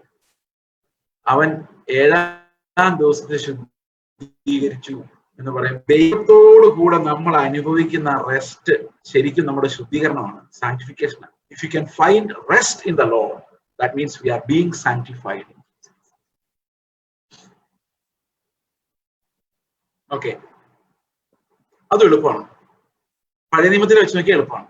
കൊല ചെയ്യരുത്, വിചാരം ചെയ്യരുത്, മോഷ്ടിക്കരുത്, കള്ളസാക്ഷ്യം പറയരുത്, ഒക്കെ വളരെ സിമ്പിൾ. നമ്മൾ കള്ളം പറയാറുണ്ടെങ്കിലും കള്ളസാക്ഷ്യം അങ്ങനെ പറയേണ്ട ആവശ്യം വരാറില്ല. അതുകൊണ്ട് നമുക്കത് വളരെ ഈസിയാണ്.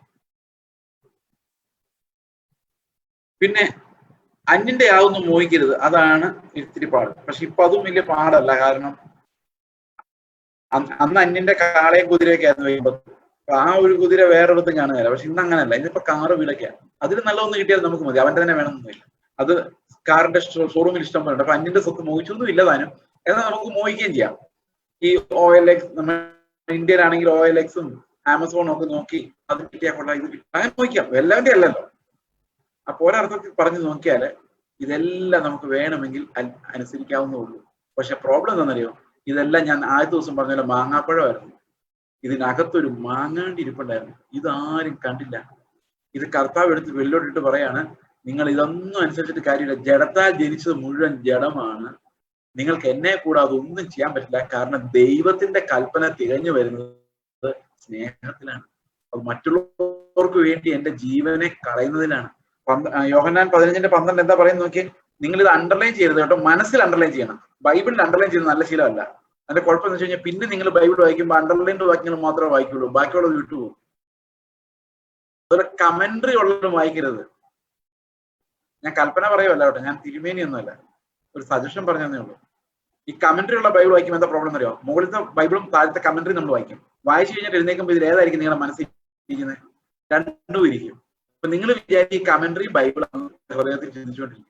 Bible is Bible and commentary is human made. Bible വായിക്കുമ്പോൾ ബൈബിൾ തന്നെ വായിക്കും. ഓക്കെ, ഈ വാക്യം നിങ്ങൾ കുറിച്ചു വെച്ചോ. എപ്പോഴും ചലഞ്ച് ചെയ്യണം നമ്മളെ തന്നെ. നമ്മൾ ക്രിസ്തുവിനെ പോലെ ആയി എന്ന തേജസ്സിൽ രൂപാന്തരപ്പെടുന്നത് ഞാൻ നിങ്ങളെ സ്നേഹിച്ചിരിക്കുന്നത് പോലെ നിങ്ങളും തമ്മിൽ സ്നേഹിക്കണമെന്നാകുന്നു എന്റെ കൽപ്പന. അടുത്ത വാക്യം നോക്കിയേ. അപ്പൊ ഞാൻ ചോദിക്കുക, എങ്ങനെ കർത്താവ് എന്നെ നീ സ്നേഹിച്ചത്? മറുപടി, സ്നേഹിതന്മാർക്ക് വേണ്ടി ജീവനെ കൊടുക്കുന്നതിലും അധികമുള്ള സ്നേഹം ആർക്കും. ഇപ്പൊ നിങ്ങൾ ആ സൂമിലേക്ക് ഒന്ന് നോക്കിക്കേ. പലരുടെ പേര് കാണാം അല്ലെ? ആൾക്കാരെ കാണുന്ന കുറവാണെങ്കിലും പേരുകൾ കാണാലോ. നിങ്ങളിൽ അവർക്ക് ആർക്കെങ്കിലും വേണ്ടി മരിക്കാൻ തയ്യാറാണോ? 500 പൗണ്ട് കൊടുക്കാൻ തയ്യാറല്ല, പിന്നെയാണ് മരിക്കാൻ പോകുന്നത്. മാങ്ങാ പഴം പോലും ഇപ്പൊ അലർജിയാ, അന്നേരമാണ് മാങ്ങാണ്ടി തിന്നത്. എന്നിട്ട് പറയാ, ഞങ്ങൾ അനുസരിച്ചവരെ ബ്രദറെ, കൽപ്പന അനുസരിച്ചവരെ ബ്രദറെ. എന്താ കൽപ്പന അനുസരിച്ച്? സ്നാനപ്പെട്ടതാണ്. ആകെ മൊത്തം ടോട്ടൽ നമ്മൾ കർത്താവ് പറഞ്ഞ അനുസരിച്ചേക്കുന്ന ഒരു കാര്യം എന്ന് പറഞ്ഞ സ്നാനം. അത് തന്നെ ശരിക്കുള്ള അർത്ഥത്തിലാണോ നമ്മൾ എടുത്തത്? ഉടയതമ്പരാന് മാത്രം അറിയാം. അപ്പൊ ശരിക്കും ഈ നിയമം ഇത്ര കട്ടിയായിട്ട് വന്നിരിക്കുന്നത് എന്തിനാണെന്നറിയോ? ഇതിനെ നിയമം ഇത്ര കട്ടിയായിട്ട് വന്നിരിക്കുന്നത് നിങ്ങൾ ആരെങ്കിലും വിചാരിക്കുന്നുണ്ടോ? നിങ്ങൾ വിചാരിച്ചാൽ നിങ്ങൾക്ക് യേശു യൂദായെ സ്നേഹിച്ച പോലെ നിങ്ങൾക്ക് ആരെങ്കിലും സ്നേഹിക്കാൻ നിങ്ങൾ വിചാരിച്ചാൽ നടക്കും തോന്നുന്നുണ്ടോ? നടക്കുമെന്ന് തോന്നുന്നുണ്ടോ? എനിക്ക് തോന്നുന്നില്ല. ഞാൻ വിചാരിച്ചാൽ കർത്താവ് യൂദായെ സ്നേഹിച്ച പോലെ എനിക്ക് ആരെങ്കിലും സ്നേഹിക്കാൻ പറ്റുമോ? എന്റെ ജീവനം കൊണ്ട് പറ്റുമോ? പറ്റുമെങ്കിൽ ഒന്ന് എന്നെ ഒന്ന് സഹായിക്കണം. അത് എങ്ങനെയാണെന്ന് പറഞ്ഞു തരണം. എനിക്ക് ഒരു പിടിയും കിട്ടുന്നില്ല. എന്തിനാണ് നിയമത്തിലെ ന്യായപ്രമാണത്തിലെ മാങ്ങാണ്ടി ഇത്രയും കട്ടിയായി പോയത്? അതിന് കാരണമുണ്ട്. നിങ്ങൾ ഇങ്ങനെ ചിന്തിച്ചു നോക്കി. ഞാൻ ഒരുവിധം നല്ല മനുഷ്യനല്ലേ? അല്ലേ? ഒരുവിധം ഡീസന്റ് അല്ലേ? ആർക്കറിയാലേ? ഓക്കെ, എന്തെങ്കിലും ആയിക്കോട്ടെ. ഞാൻ സ്വർഗത്തിലോട്ട് പോകും, എതിരൊരാൾ നരകത്തിലോട്ട് പോകും. ഞാൻ നിങ്ങളോട് പറഞ്ഞത് എനിക്ക് ഓർമ്മയില്ല. അപ്പൊ നരകത്തിലോട്ട് പോകുന്നയാളെ പറയാണ്, എന്റെ കർത്താവ് ചെയ്സിന് എന്തിനാ സ്വർഗത്തിലോട്ട് ഉണ്ടോന്ന്. അപ്പൊ കർത്താവ് പറയാ, ചെയ്സ് ആരാന്നാ നീ വിചാരിച്ചിരിക്കുന്നു? അവൻ ഭയങ്കര നീതിമാനാ, അവൻ എന്റെ സുവിശേഷ വേല ചെയ്തവനാ, അവൻ ബൈബിൾ പഠിപ്പിച്ചവനാ, പാസ്റ്ററായിട്ടിരുന്നവനാ, അവൻ വ്യഭിചാരം ചെയ്തിട്ടില്ല, കൊന്നിട്ടില്ല, മോഷ്ടിച്ചിട്ടില്ല, കള്ളം പറഞ്ഞിട്ടില്ല, ഇങ്ങനെയൊക്കെ എല്ലാം അനുസരിച്ചവനാ. അപ്പൊ മറ്റവൻ പറയും, ഈ കള്ളം പറയും, കർത്താവേ അതൊക്കെ ശരിയാ, ഞാൻ പ്രോബ്ലം കർത്താവിന്റെ ഭാഗത്തുണ്ട്. എന്താ? കർത്താവിന് അറിയാൻ കേട്ടോ, ഈ കോൺവെർസേഷൻ ചുമ്മാ ഒരു ജോക്കായിട്ട് എടുക്കാവുള്ളൂ കേട്ടോ. കർത്താവിന്റെ ഓണറിനെ ചോദ്യം ചെയ്യുന്ന രീതി നിങ്ങൾ ചിന്തിക്കരുത്. Just an example. അപ്പൊ ഇവൻ പറയും, ചെയ്സ് ജനിച്ച വീട്ടിൽ ഞാൻ ജനിച്ചിരുന്നെങ്കിൽ ഞാൻ അതിനേക്കാൾ നന്നായിരുന്നേ. ഞാൻ ഡ്രഗ് അഡിക്സിനിടയിലും റോഡിലും ജീവിച്ച് എനിക്ക് ഉപദേശം ആരുമില്ലാതെ, ഞാൻ സ്കൂളിൽ പോകാൻ പോലും പറ്റാതെ ചെറുപ്പകാലത്തെ വഷളായി പോയി. ഞാൻ വളർന്ന അന്തരീക്ഷത്തിലല്ല ഇവൻ വളർന്നത്. അപ്പൊ ജഡ്ജ് ചെയ്യുവാണെങ്കിൽ ഞങ്ങൾ രണ്ടുപേരും ഒരേ സാഹചര്യം ഇട്ടിട്ടുണ്ട് ജഡ്ജ് ചെയ്യാൻ. എന്റെ സാഹചര്യങ്ങൾ ഇങ്ങനെ ആയതുകൊണ്ടല്ലേ ഞാൻ ഇങ്ങനെ ആയതെന്ന് അയാൾ ചോദിച്ചാൽ ഞാൻ കർത്താവ് എന്ത് പറയും? കർത്താവ് പറയും, മോനെ മത്തായി, ചെയ്സും നീ ഒക്കെ കണക്കാ, എല്ലാം കണക്കാ. അതെന്താ കാര്യം എന്നറിയോ? ചെയ്സ് നീതിമാനാകാൻ വേണ്ടി കുറെ പണികൾ ചെയ്തിട്ടുണ്ടല്ലോ, അതെല്ലാം കൂടെ കൂട്ടി ഒരു 10 കിലോ വരും. എന്നാൽ ശരിക്കും എടുത്തു പൊക്കേണ്ടത് 200 കിലോയാ.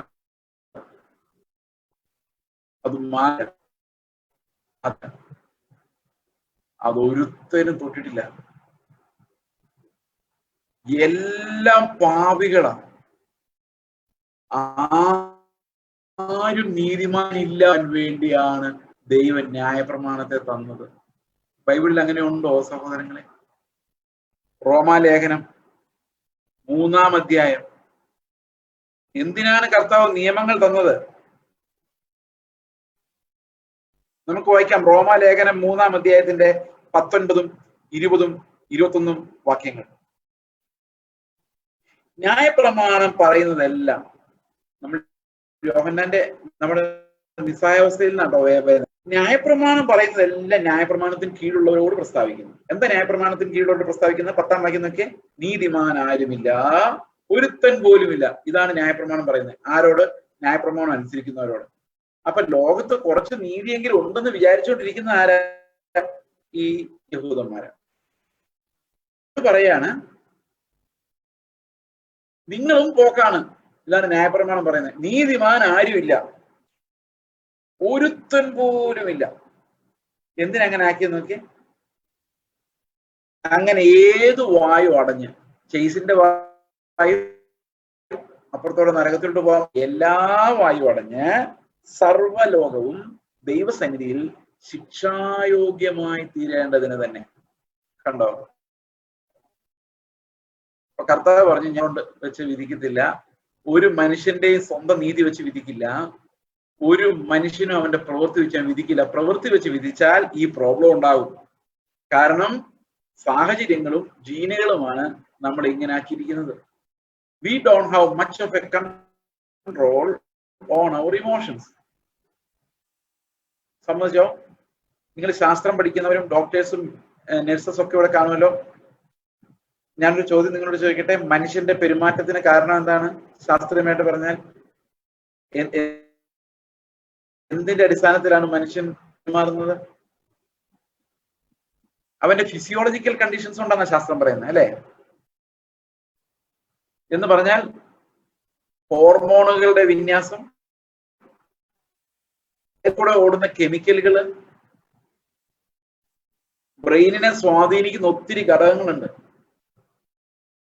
ഇങ്ങനെ പെരുമാറ്റങ്ങളെല്ലാം നിയന്ത്രിക്കുന്നത് നമ്മുടെ ഇഷ്ടത്തിനല്ല. പല ആൾക്കാർ വിചാരിക്കുന്ന ചിന്തിച്ച് അല്ല, പാപം ഉള്ളത് കൊണ്ടാണ് നമ്മൾ അങ്ങനെ ചിന്തിക്കുന്നേ.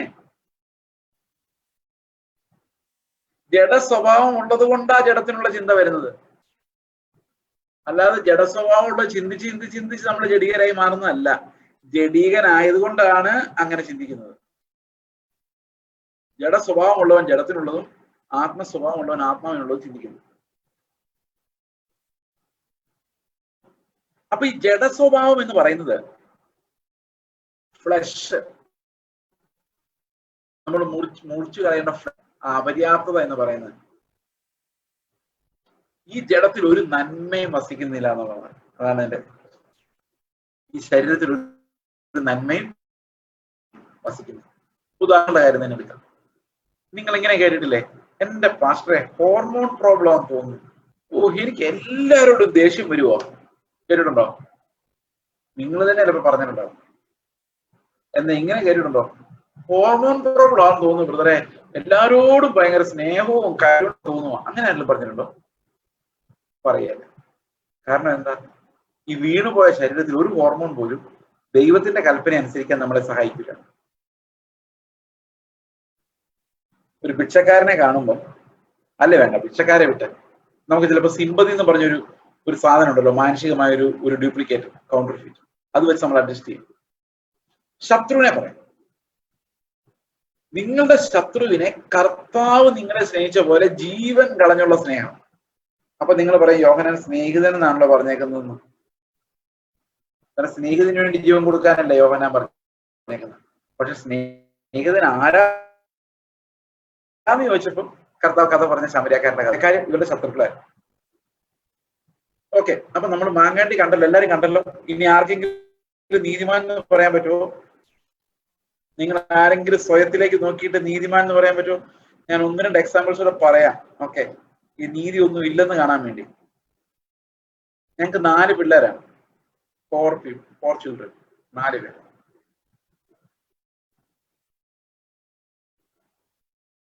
ഈ 4 പേരില് ഒരാള്, 3 പേര് അഡോപ്റ്റഡ് പിള്ളേരാണ്, ദത്തെടുത്ത പിള്ളേരാണ്. ഒരാളാണ് സ്വന്തം മകൻ. ഈ 3 അഡോപ്റ്റഡ് പിള്ളേരിൽ ഒരാളെ HIV പോസിറ്റീവ് ആണ്. ഇപ്പം ബാംഗ്ലൂരിലൊരു കെയർ സെന്ററിലാണ് താമസം. കഴിഞ്ഞ 2 വർഷം മുമ്പ് ഞങ്ങൾ ഇവനെ കാണാൻ വേണ്ടി ബാംഗ്ലൂരിലെ കെയർ സെന്ററിൽ ചെന്നു. അപ്പോ അവനോട് വർത്തമാനമൊക്കെ പറഞ്ഞ് കുറെ സമയം അവനോട് ഇരുന്ന് തിരിച്ച് ഇറങ്ങാൻ നേരത്ത് അവൻ എന്നെ വട്ടം കെട്ടിപ്പിടിച്ചു, ഒറ്റ കരച്ചിലും കാര്യം. നീ സഹിക്കാൻ, എനിക്ക് ഭയങ്കര വിഷമം തോന്നി. ഞാൻ അവനെ വിചാരിച്ചു, അവനെ കെട്ടിപ്പിടിച്ചിട്ട് ഞാൻ വിചാരിച്ചു അവൻ കരഞ്ഞങ്ങ് തീർക്കട്ടെ അവന്റെ വിഷമം. ഒരു 5 മിനിറ്റ് അങ്ങനെ കരഞ്ഞിട്ട് ഞാൻ തിരിച്ച് കാറിൽ കയറി ബാംഗ്ലൂരിൽ നിന്ന് സ്റ്റാർട്ട് ചെയ്തു. അപ്പോ എൻ്റെ ഉള്ളിൽ ഒരു ഭയങ്കര ചോദ്യം ഉണ്ടായി, കർത്താവേ, എന്തുകൊണ്ടാണ് എനിക്ക് അവനെ എൻ്റെ സ്വന്തം മകനെ പോലെ വീട്ടിൽ വളർത്താൻ പറ്റാത്തത്? അപ്പൊ കർത്താവ് പറഞ്ഞു, അവൻ നിന്റെ സ്വന്തം മകൻ അല്ലാത്തത് കൊണ്ടാണ്. ഞാൻ തകർന്നു പോയി. കർത്താവ് പറഞ്ഞതെന്നറിയോ? അവൻ നിന്നെ പപ്പാന്നാ വിളിക്കുന്നത്, പക്ഷെ നിനക്ക് അവനോട് ആ സ്നേഹമില്ല. ഞാൻ പറഞ്ഞു, കർത്താവെ, അവൻ ഞങ്ങളുടെ വീട്ടിൽ വരുമ്പോൾ 3 വയസ്സല്ലേ ഉണ്ടായിരുന്നു. അവനെ ഞങ്ങൾ എടുത്തുകൊണ്ട് നടന്നു, ഹോസ്പിറ്റലിൽ പോയി ആഹാരം കൊടുത്തു, ഞങ്ങളുടെ കൂടെ നടന്നു, ഞങ്ങളുടെ കൂടെ ജീവിച്ചു, ഞങ്ങളുടെ മറ്റു പിള്ളേരുടെ കളിച്ചു, ഒരു ഡിസ്ക്രിമിനേഷനും കാണിച്ചില്ല. ഇതെല്ലാം ഞങ്ങൾ ചെയ്തതല്ലേ? 10 വർഷം കഴിഞ്ഞപ്പോഴല്ലേ അവനെ മാറ്റി. അത് അവന് സെക്കൻഡറി ഇരുന്നുകൊണ്ട് അവൻ TB-യുടെ ഇൻഫെക്ഷൻസ് വന്നവർ മറ്റുള്ളവർക്ക് വരുമെന്ന് വിചാരിച്ചല്ലേ? വേറെ ഒരു നിവൃത്തി ഇല്ലാഞ്ഞിട്ടല്ലേ? കേരളത്തിലോട്ട് ഞങ്ങൾ വരേണ്ടി വന്നു. കേരളത്തിലോട്ട് വരുമ്പം അവനെ എവിടെ കൊണ്ടേ പഠിപ്പിക്കും? ആൾക്കാര് ചിന്തിക്കില്ലേ, ഇതെന്താ പ്രതിസന്ധി, ഭയങ്കര പ്രതിസന്ധിയാവും, സ്കൂളിൽ പോകാൻ പറ്റത്തില്ല. ഇങ്ങനെ ഒത്തിരി ക്രൈസിസ് ഉള്ളതുകൊണ്ടല്ലേ കർത്താവ് ഞങ്ങൾ അവനെ ഏറ്റവും നല്ല സെന്ററിലല്ലേ വിട്ടത്? നിങ്ങൾ എന്ത് പറയുന്നു? ഞാൻ ചെയ്തതിനകത്ത് നീതിയാണോ? നീതിയല്ലേ? അല്ല, അങ്ങനെയല്ല തോന്നുന്നത്. അങ്ങനെ എനിക്ക് തോന്നിയത്. ഞാൻ അതുകൊണ്ട് ഇങ്ങനെ ആർഗ്യൂ ചെയ്തു കർത്താവിനോട്. ഇപ്പൊ കർത്താവിനോട് പറയുക, ആത്മാവിൽ ഇങ്ങനെ ആ ബബിൾസ് ഓഫ് തോട്ട്സ് ആയിട്ട് ഇത് വരുന്നത്. കർത്താവിനോട് പറയുക, അല്ല, നീ അവന്റെ അപ്പനല്ലാത്തത് കൊണ്ടാണ് അവൻ ഈ മോശിക്കുന്നത്. ഉടനെ എന്റെ ഉള്ളിലേക്ക് വെളിച്ചമുണ്ടായി. എനിക്ക് മനസ്സിലായി, ശരിയാ കർത്താവ്, ഞാൻ പൊട്ടനാണ്. ഞാൻ കർത്താവിനോട് പറഞ്ഞു, ശരിയാ കർത്താവ്, നീ പറഞ്ഞാൽ ശരി. എങ്ങനെ എനിക്ക് മനസ്സിലായെന്നറിയോ? ഞാൻ ഒരു നിമിഷം അത് എന്റെ സ്വന്തം രക്തത്തിൽ പിറന്ന മകനായിരുന്നെങ്കിലെന്ന് ഒന്ന് ചിന്തിച്ചപ്പോ എന്റെ ഉള്ളിലൂടെ ഒരു ആന്തലുണ്ടായി. ആ ആന്തൽ ഇത്രയും നാളും ഇല്ലായിരുന്നു. എന്നിട്ട് ഞാൻ ഇങ്ങനെ ചിന്തിക്കുമായിരുന്നു, കർത്താവിനോട് പറയാം, എന്റെ കർത്താവ് എന്റെ സ്വന്തം മകനായിരുന്നെങ്കിൽ ഞാൻ അവനെ ചിലപ്പോൾ കെയർ സെന്ററിൽ വിട്ടേനെ, നല്ല കെയറുള്ളത് എപ്പോഴും. പക്ഷെ ഞാൻ അവനെ ബാംഗ്ലൂരിൽ വിട്ടിട്ട് കേരളത്തിൽ പോയി വീടെടുക്കില്ലായിരുന്നു.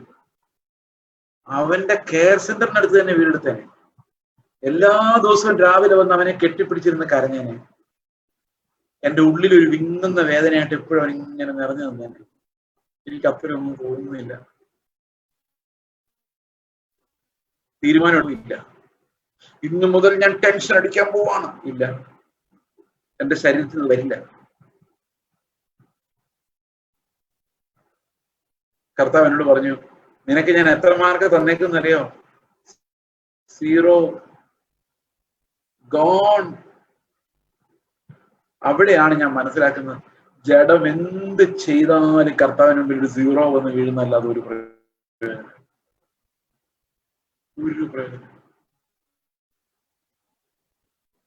ഞാൻ അതുവരെ ഞങ്ങൾ ഭയങ്കരമായിട്ട് എന്തൊക്കെ ചെയ്തു എന്ന് വിചാരിച്ചു നടന്ന് 2 വർഷം മുമ്പ് അന്നാ മനസ്സിലാകുന്നത് എനിക്കൊന്നും ചെയ്യാൻ പറ്റില്ല എന്നുള്ള നിസ്സഹായാവസ്ഥ. അവൻ എന്നെ പപ്പാന്ന് വിളിച്ച് കരയുമ്പോൾ അവന്റെ സ്നേഹം എനിക്ക് തിരിച്ചു കൊടുക്കാൻ പറ്റുമായിരുന്നെങ്കിൽ എന്തായിരുന്നേനെ. കാരണം അവന് ഞാൻ മാത്രമേ ഉള്ളൂ, ഞങ്ങൾ മാത്രമേ ഉള്ളൂ. പക്ഷെ ഞങ്ങൾക്ക് ഒത്തിരി പേരുണ്ട്. അപ്പൊ ഞാൻ കർത്താവിനോട്, കർത്താവ്, ഞാൻ ഒരു കാര്യം ചെയ്യാം, ഞങ്ങൾ ഈ വീട്ടിലോട്ട് ഇവിടെ തിരിച്ചു വന്നിട്ട് ഇവിടെ ഒരു വീട് വാടകയ്ക്ക് എടുക്കാം. അപ്പൊ കർത്താവ് പറഞ്ഞു, നീ ആ കെയർ സെന്ററിനകത്ത് താമസിച്ചാലും നിന്റെ ഉള്ളിൽ നിന്ന് വരില്ല. You are flesh and flesh profits nothing, absolutely nothing. ഇങ്ങനെ നമ്മൾ കർത്താവിന് മുമ്പിൽ ഒന്നുമില്ലാത്തവരായി പോകും. ഭയങ്കര സൗഭാഗ്യമാട്ടോ.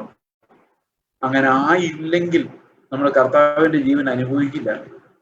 നമ്മുടെ ജഡം നുറുങ്ങി അത് തകർന്ന് അതില്ലാതാകുന്ന ഒരു സന്ദർഭത്തിലെ നമുക്ക് കർത്താവിന്റെ ജീവന്റെ ആ ഗ്രേസ് എന്താന്ന് നമുക്ക് മനസ്സിലാക്കുള്ളൂ.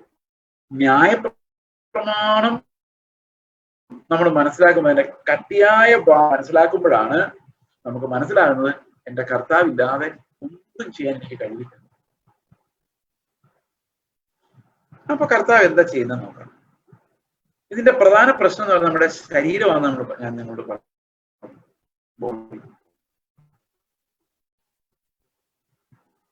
ഈ ശരീരത്തിൽ നിന്ന് വരുന്ന വികാരങ്ങൾ നമുക്ക് ഇണങ്ങിയതല്ല, ദൈവത്തിന് ഒട്ടും ഇണങ്ങിയതല്ല. നിങ്ങൾ നിങ്ങളുടെ ഉള്ളിൽ വരുന്ന ചിന്തകൾ നോക്കിയാൽ മതി. വികാരങ്ങളിൽ നിന്ന് മിക്കവാറും ചിന്തകൾ വരുന്നത്.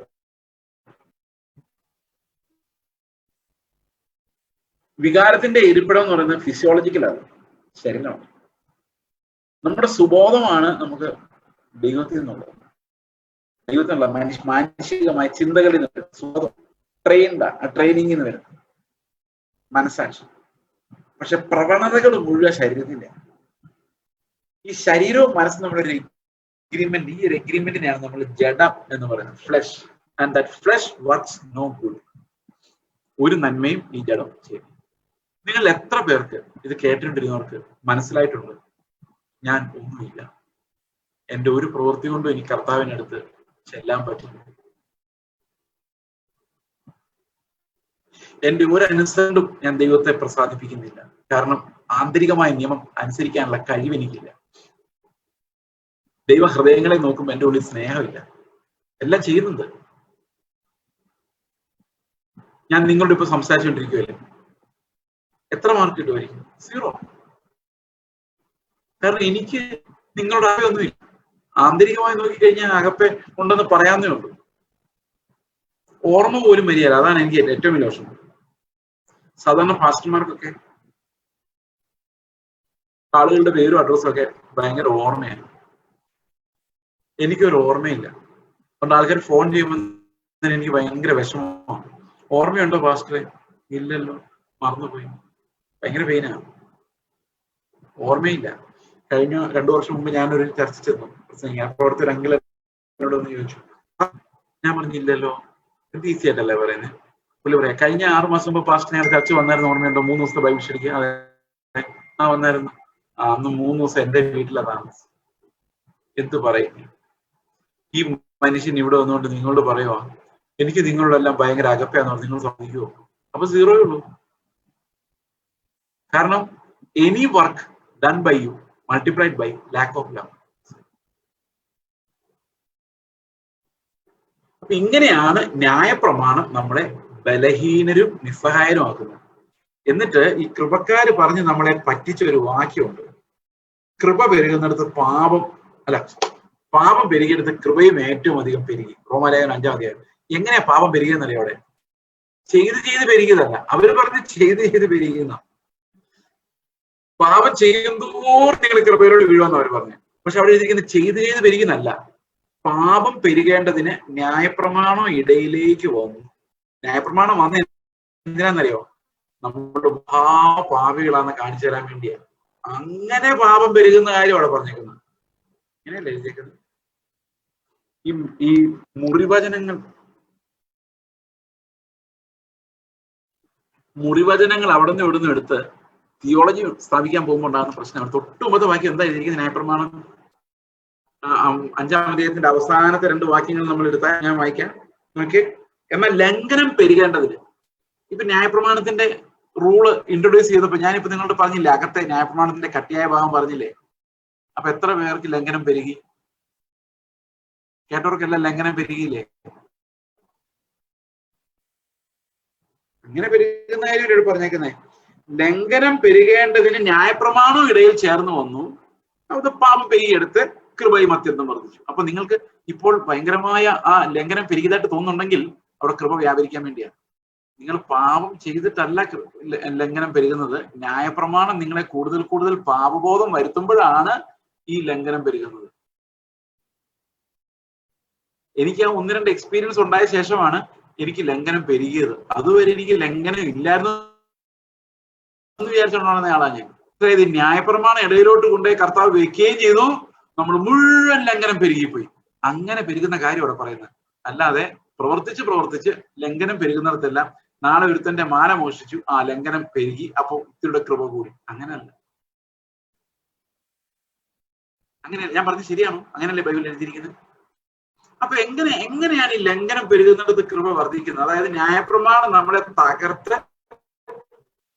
നമുക്ക് ഒരു വാക്യം വായന തകർച്ചയെ കുറിച്ച് കാണാൻ വേണ്ടി. ഗലാത്യ ലേഖനം 3-ാം അധ്യായത്തിന്റെ 20-21. ഈ റോമാലേഖനം മുഴുവൻ വായിച്ചില്ലല്ലോ. 3-20 വായിച്ചില്ല. റോമാലേഖനം 3-20 കൂടെ വായിച്ചിട്ട് നമുക്ക് ഗലാത്യത്തിലോട്ട് പോകാം. 3-20 റോമാലേഖനം 3-20 ഞാൻ വായിക്കുന്നുണ്ട്. ന്യായപ്രമാണത്തിന്റെ പ്രവൃത്തികളാൽ ഒരു ജഡവും അവന്റെ സന്നിധിയിൽ നീതീകരിക്കപ്പെടുകയില്ല. ന്യായപ്രമാണത്തിന്റെ പ്രവൃത്തികളാൽ ഒരു ജഡവും അവന്റെ സന്നിധിയിൽ നീതീകരിക്കപ്പെടുകയില്ല. കാരണം എന്താന്ന് നോക്കിയേ, ന്യായപ്രമാണത്താൽ പാപത്തിന്റെ പരിജ്ഞാനം അത്രേ വരുന്നു. കണ്ടോ? ന്യായപ്രമാണത്തിൽ എന്താ വന്നത്? ലംഘനം പെരുകി. ഞാൻ പാപിയാണെന്നുള്ള സുബോധം എനിക്കുണ്ടായി. ഉണ്ടായോ നിങ്ങൾക്ക്? ഇന്ന് രാത്രി ഇത് കേട്ടപ്പോൾ ഉണ്ടായെങ്കിൽ ദൈവത്തിന്റെ ആത്മാവ് പ്രവർത്തിച്ചിട്ടുണ്ട്. അത്രേ ഉള്ളൂ എനിക്ക് പറയാൻ. ഇനി കൃപ പെരുകണം. അതെങ്ങനെ പെരുകുന്നറിയാം? അതിന്റെ എക്സ്പ്ലനേഷൻ ആണ് 8-ാം അധ്യായം വരെ ഓരോ സീൻ. എങ്ങനെയാണ് ഈ കൃപ പെരുകിയത് നമുക്ക് നോക്കാം. ഈ 8-ാം അധ്യായത്തിന്റെ തൊട്ട് മുമ്പ് 7-ാം അധ്യായത്തിന്റെ അവസാനത്തിലേക്കാണ് ഞാനിപ്പോ വിശദീകരിച്ചുകൊണ്ടിരുന്ന ഭാഗം. അതായത് എന്താ ഞാൻ വിശദീകരിച്ചുകൊണ്ടിരുന്നത്? ശരീരത്തിന്റെ കുഴപ്പങ്ങൾ അല്ലെ? നമുക്കൊന്ന് വായിക്കാം. 23-24. എങ്കിലും എന്റെ ബുദ്ധിയുടെ പ്രമാണത്തോട് പോരാടുന്ന വേറൊരു പ്രമാണം ഞാൻ എന്റെ അവയവങ്ങളിൽ കാണുന്നു. കണ്ടോ? ബുദ്ധി കൊണ്ട് എനിക്ക് ദൈവം ഭയങ്കര ഇഷ്ടമാണ്. തീരുമാനം എടുത്തിട്ടുണ്ട്, നാളെ തൊട്ട് നന്നായിക്കൊള്ളാം. അതാണ് തീരുമാനം. ഭയങ്കര തീരുമാനം.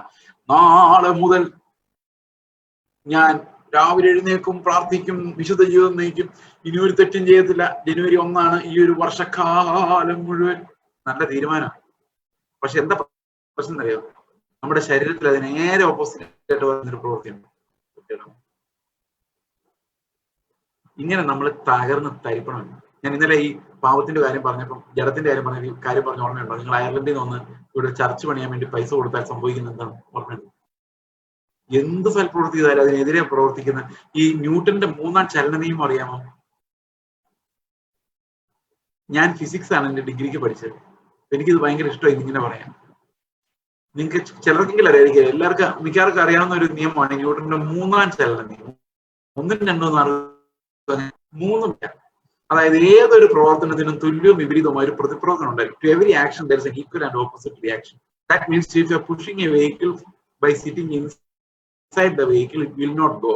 അതിന്റെ കാരണം നിങ്ങൾ കൈകൊണ്ട് മുമ്പോട്ട് തള്ളുമ്പോൾ അതിന് ഈക്വൽ ആൻഡ് ഓപ്പോസിറ്റ് ആയിട്ടുള്ള ഫോഴ്സുമായിട്ട് നിങ്ങൾ ആ വണ്ടിയെ മുഴുവൻ നിങ്ങളുടെ ശരീരം കൊണ്ട് പുറകോട്ട് തള്ളുന്നുണ്ട്. അത് ഈക്വൽ ആയതുകൊണ്ട് അത് അനങ്ങില്ല.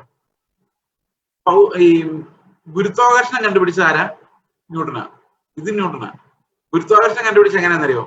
ചിലർ പറയുന്നു ന്യൂട്ടൺ ഒരു മരത്തിന് താഴെ ഇരുന്നപ്പോ ഒരു പഴം വന്ന് അയാളുടെ തലയിൽ വീണു. വേറെ എന്തായാലും പഴം കണ്ടിട്ടാണ് പുള്ളി തീരുമാനിച്ചത്. അപ്പൊ പുള്ളി തീരുമാനിച്ച് ഭൂമിയുടെ സെന്ററിലേക്ക് ഇതെല്ലാം ആകർഷിക്കപ്പെടുന്നുണ്ട്, അങ്ങനെ അതിനെ ഗുരുത്വാകർഷണ ബലം എന്ന് പറഞ്ഞു. പക്ഷെ ഈ 3-ാം ചലന നിയമം എങ്ങനെ കിട്ടിയെന്നറിയോ? അത് ബൈബിളിൽ നിന്നായിരിക്കാം ഒരു പക്ഷെ.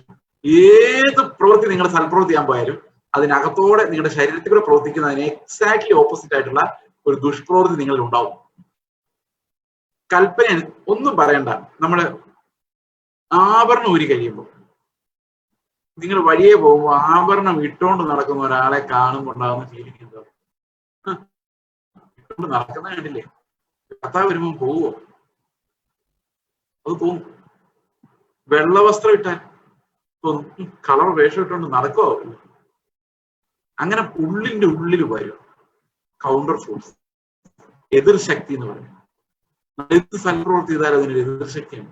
ആ എതിർശക്തി എന്ത് ചെയ്യുന്നല്ലോ? എന്നെ അടിമയാക്കി മാറ്റുമെന്ന് പറയുന്നത്. മാനസാന്തരപ്പെടാൻ പോലും പറ്റില്ല, കാരണം അവൻ എന്നേക്കാൾ മോശമാണ്. ഞങ്ങൾ പണ്ട് ബൈബിൾ കോളേജിൽ നിന്ന് പോകുന്ന സമയത്ത് ഈ വർഷാവസാനം സുവിശേഷ മീറ്റിങ്ങിന് ഒരു മാസത്തെ സുവിശേഷ പ്രചരണത്തിന് പോകും. സുവിശേഷം പറയാൻ വേണ്ടി പോകും ടീമായിട്ട്. അപ്പൊ ഒരു ദിവസം ഈ എന്നെ സംബന്ധിച്ച് എന്റെ ഷർട്ടുകൾ എന്നൊക്കെ പറയുന്നത് ആരെങ്കിലുമൊക്കെ ദാനം തരുന്നൊക്കെ എന്ന് പറഞ്ഞ പൈസ ഇല്ലാത്തതുകൊണ്ട് അല്ല, കിട്ടുമെങ്കിൽ പിന്നെ എന്തിനാ വെറുതെ മേടിക്കുന്നു വിചാരിച്ചിട്ടാ. നല്ല സ്വഭാവം. അപ്പൊ അങ്ങനെ ബൈബിൾ കോളേജിൽ വെച്ച് ഒരാളൊരു ഷർട്ട് ഗിഫ്റ്റ് തന്നു. അന്ന് എന്റെ പൈസ ഒന്നും ഇല്ല, ഞാൻ പൈസ പോലും കയ്യിൽ. അപ്പൊ ഇതിട്ടുണ്ട്, നല്ല ഭയങ്കര റെഡ് ആൻഡ് ഗ്രീൻ, ഭയങ്കര കളറാണ്. അപ്പൊ ഞാൻ ഇത് ഇട്ടുകൊണ്ട് പോവാണ്. ഇപ്പൊ ട്രാക്ടറുമായിട്ടാ പോകുന്നത്. അപ്പൊ വഴിയില് ഒരാൾ എന്നോട് ചോദിക്കുക, LTPM ആണ്. അയാൾ ചോദിച്ചു, നിങ്ങളുടെ കാര്യം പോക്കാണല്ലോ. ഞാൻ പറഞ്ഞു, എന്താ? സംഗതിയൊക്കെ കൊള്ളാം, പക്ഷെ വെള്ളം ധരിച്ചിട്ട്.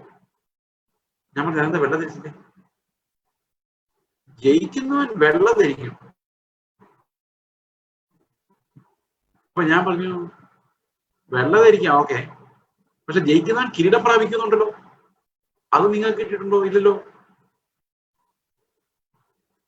എന്നിട്ട് ഞാൻ പറഞ്ഞു, നിങ്ങൾ വെള്ള ഷർട്ട് ഇടുന്നുണ്ട്, പക്ഷെ നിങ്ങൾ ഇട്ടിരിക്കുന്ന പാന്റ് കറുത്തതാണല്ലോ, അപ്പൊ ജയം പൂർണ്ണമല്ലല്ലോ. അതുപോലെ ചാലക്കുടിയിൽ വെച്ച് വേറൊരു സഭയിലെ പാസ്റ്ററിനോട് പറഞ്ഞു. ഞാനത് ഒരു വാക്കിയോടെ പറഞ്ഞു.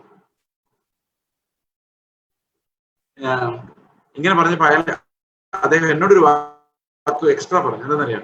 നിങ്ങൾക്ക് ഈ ബൈബിൾ കോളേജിൽ നിന്ന് ഇറങ്ങി വരുന്നവർക്ക് ഇതൊന്നും വലിയ പ്രശ്നമല്ല, പക്ഷെ ഞങ്ങൾ ഇതിനൊക്കെ വേണ്ടി ഒത്തിരി വില കൊടുത്തിട്ടുള്ളതാണ്. ആ വില കൊടുത്തതിനെല്ലാം നമുക്ക് കൗണ്ടർ ഫോഴ്സ് ഉണ്ട് കേട്ടോ. കർത്താവിന് നമ്മൾ തിരിച്ചു മേടിക്കും. നിങ്ങൾ ഈ പാട്ട് കേട്ടില്ലേ? അവനാർക്കും കടക്കാരല്ല. എന്താ പാട്ടിന്റെ ഉദ്ദേശം എന്നറിയാം? ഞാനിപ്പോ സുവിശേഷത്തിലേക്ക് പോകുന്നു, ആൾക്കാരുടെ സുവിശേഷം പറയുന്നു, ചർച്ചയിൽ പ്രസംഗിക്കുന്നു. ഞാൻ കർത്താവിന് പറയാം, ഇങ്ങനെ പാടുക, ഞാൻ ഇത്രയും കർത്താവിന് വേണ്ടി അധ്വാനിച്ചിട്ടുണ്ട്, ട്രാക്ക് എടുത്തുകൊണ്ട് നടന്നിട്ടുണ്ട്, നീ എനിക്ക് കടപ്പെട്ടിരിക്കുക, എനിക്ക് എന്തെങ്കിലും തന്നെ എന്നെ അനുഗ്രഹിച്ചേ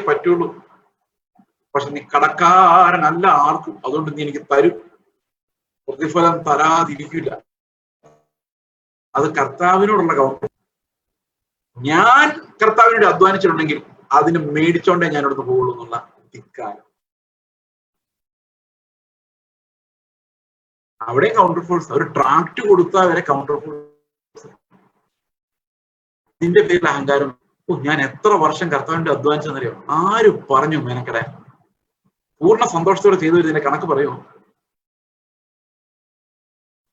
പൂർണ്ണ സന്തോഷത്തോടെ ചെയ്തോ പറയുമോ? ഞാൻ ഗവൺമെന്റ് ജോലി വിട്ടിട്ടാ ബ്രദറെ സുവിശേഷ വേലയ്ക്ക് ഇറങ്ങി പറയുമോ? പറയല്ല. കാരണം അവൻ ദൈവത്തിന് നന്ദി പറയുകയുള്ളൂ. എന്റെ കർത്താവ് എന്നെ ഗവൺമെന്റ് ജോലിക്ക് വിടാതെ ഇങ്ങോട്ട് കൃപ, നിന്റെ വിളി എത്ര ഭയങ്കര തോന്നുന്നു. Counter force. കർത്താവിന് വേണ്ടി എന്തൊക്കെയോ ചെയ്തത്രേ. അത് റോമാലേഖനം 14 പറയുന്നുണ്ട്. അവന് വല്ലതും അങ്ങോട്ട് കൊടുത്തിട്ട് തിരിച്ച് ഇങ്ങോട്ട് വാങ്ങിക്കുന്നവൻ ആരുമില്ല, എല്ലാം അവന്റെയാണ്. അപ്പൊ ഇങ്ങനെ നമ്മൾ പോക്കാണ്. അതാണ് എന്റെ പ്രശ്നം. അനുസരിച്ചില്ലെങ്കിൽ നമ്മളെല്ലാം പാവികൾ, അനുസരിച്ചാൽ സ്വയനീതിക്കാർ, രക്ഷയില്ല. അപ്പൊ എങ്ങനെ നമ്മളെ രക്ഷപ്പെടുത്തും കർത്താവ്? അതാണ് നമ്മൾ ഇനി കാണാൻ പോകുന്നത്. അത് കണ്ടുകൊണ്ട് നമ്മൾ ഈ സെഷൻ അവസാനിപ്പിക്കും. നിങ്ങൾക്ക് പാപം പെരുകിയെടുത്ത് കൃപ എങ്ങനെ പെരുകണ്ടെന്ന് നിങ്ങൾ അറിയണമല്ലോ. ഓക്കെ, നമുക്കിനി എക്സാക്ട്ലി 3 മിനിറ്റേ ഉള്ളൂ. ഈ 3 മിനിറ്റേ ഉള്ളൂ. ഒരു 5 മിനിറ്റ് എക്സ്ട്രാ എടുക്കാൻ വഴിയുണ്ടോ? വേണ്ട, ചോദിക്കുന്നില്ല.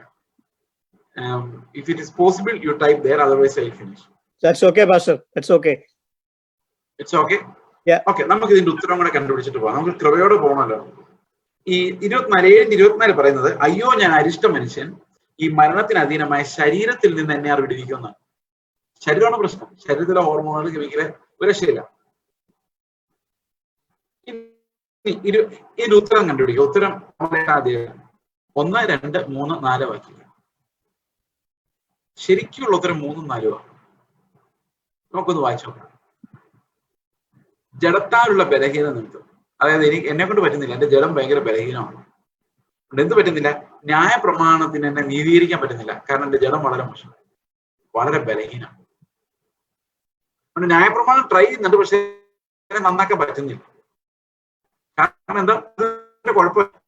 7:14 പറയുന്നുണ്ട്, ന്യായപ്രമാണം ആത്മീയമെന്ന് നമ്മൾ അറിയുന്നു, എന്നാൽ ഞാനോ ജഡമയൻ പാപത്തിന് ദാസനായി വിളിക്കപ്പെട്ടവൻ. അപ്പൊ ഞാൻ ബലഹീനനാണ്. അതുകൊണ്ട് പ്രമാണം ഒത്തിരി നല്ല കൽപ്പനകളൊക്കെ പറയുന്നത്, സ്നേഹിക്കണം, കരുണ കാണിക്കണം, ക്ഷമിക്കണം. പക്ഷെ എന്നെ കൊണ്ട് പറ്റുന്നില്ല. കാരണം എന്താണ് കുഴപ്പം? ജഡം ബലഹീനമാണ്. ജഡമുള്ള ബലഹീനത നമുക്ക് ന്യായപ്രമാണത്തിന് കഴിയാത്തതിനെ സാധിപ്പിക്കാം. ന്യായപ്രമാണത്തിന് എന്ത് കഴിഞ്ഞില്ല? നമ്മൾ നീതീകരിക്കാൻ കഴിഞ്ഞില്ല. അപ്പൊ നീതീകരിക്കാൻ കഴിയാഞ്ഞതുകൊണ്ട് അതിനെ സാധിപ്പിക്കാൻ ദൈവം എന്ത് ചെയ്തു? അടുത്ത വാക്യം, തന്റെ പുത്രനെ പാപ ജഡത്തിന്റെ സദൃശത്തിലും, അതായത് എന്നെ പോലെ തന്നെയുള്ള ഒരു ശരീരമായിട്ട് പാപ നിമിത്തവും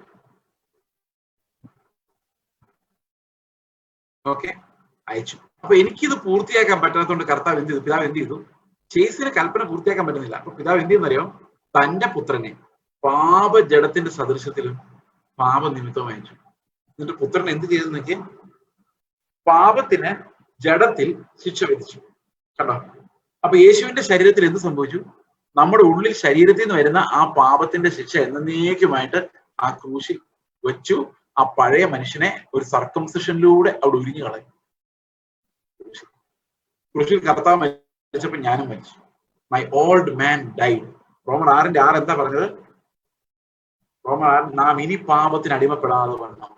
പാപ ശരീരത്തിന് നീക്കം വരേണ്ടത് പഴയ മനുഷ്യൻ അവനോടുകൂടെ ക്രൂശിക്കപ്പെട്ടു എന്ന് നാം അറിയുന്നു. അവന്റെ കൂടെ. അപ്പൊ കർത്താവ് എന്ത് ചെയ്യും? നമുക്ക് ഒരു കൈകളാലല്ലാത്ത ഒരു പരിശോധന നമുക്ക് എന്നിട്ട് പഴയ മനുഷ്യനെ റിമൂവ് ചെയ്യും.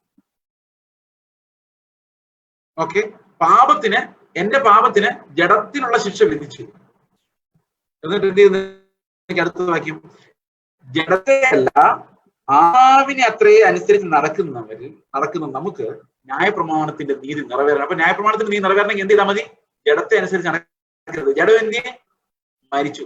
ഇനി ജീവിക്കുന്നതാണ് ആത്മാവിൽ. ആത്മാവ് ആരുടെ തരുന്നത്? ആത്മാവ് ആരുടെ ജീവനാ തരുന്നത്? നമ്മൾ ഇത്ര നേരം എന്താ കണ്ടോണ്ടിരുന്നത്? ആത്മാവ് ആരുടെ ജീവനാ തരുന്നത്? പുത്രന്റെ ജീവൻ, ക്രിസ്തുവിന്റെ ജീവനാ തരുന്നത്, അല്ലേ? അപ്പൊ ആരെ അനുസരിച്ച് നടന്നാൽ മതി? നമ്മള് ക്രിസ്തുവിന്റെ ജീവനെ അനുസരിച്ച് നടക്കുന്നവർ ന്യായപ്രമാണത്തിന്റെ നീതി നിറവേറുള്ളൂ.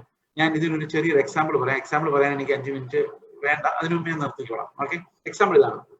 ഇത്രയും കേട്ടാൽ സുവിശേഷത്തിന്റെ ഒരു ഭാഗമായി, മറ്റേ ഭാഗം 2 മിനിറ്റ് കൊണ്ട് തീരും. ഒരു ഭാഗമാണ് മനുഷ്യരാൽ അസാധ്യം, ഇനി മറ്റൊന്ന് ദൈവത്താൽ സാധ്യം. അത് നമുക്ക് പറയാൻ അത്ര സമയം വേണ്ട, നമുക്കറിയാം. എന്നാൽ ഒരു ചെറിയൊരു ഇല്ലസ്ട്രേഷൻ. ഈ കൂട്ടത്തിൽ 0 കിട്ടിയവർ മാത്രം ഇനി ഇരുന്നാൽ മതി, ബാക്കിയുള്ളവർക്ക് എല്ലാം പോകാം. കാരണം പോയില്ലും കുഴപ്പമില്ല, നിങ്ങൾക്ക് ഇനി മനസ്സിലാവാൻ പോകുന്നില്ല. ഈ 0 കിട്ടിയവർക്ക് മാത്രമുള്ള കുറച്ചെങ്കിലും സ്വയം നീതി ഉള്ളവർക്ക്, സ്വയം പുകഴുന്നവർക്ക്, സ്വയം ഞാൻ നീതിമാനെന്ന് വിചാരിക്കുന്നവർക്ക് സുവിശേഷത്തിന്റെ ആവശ്യമില്ല.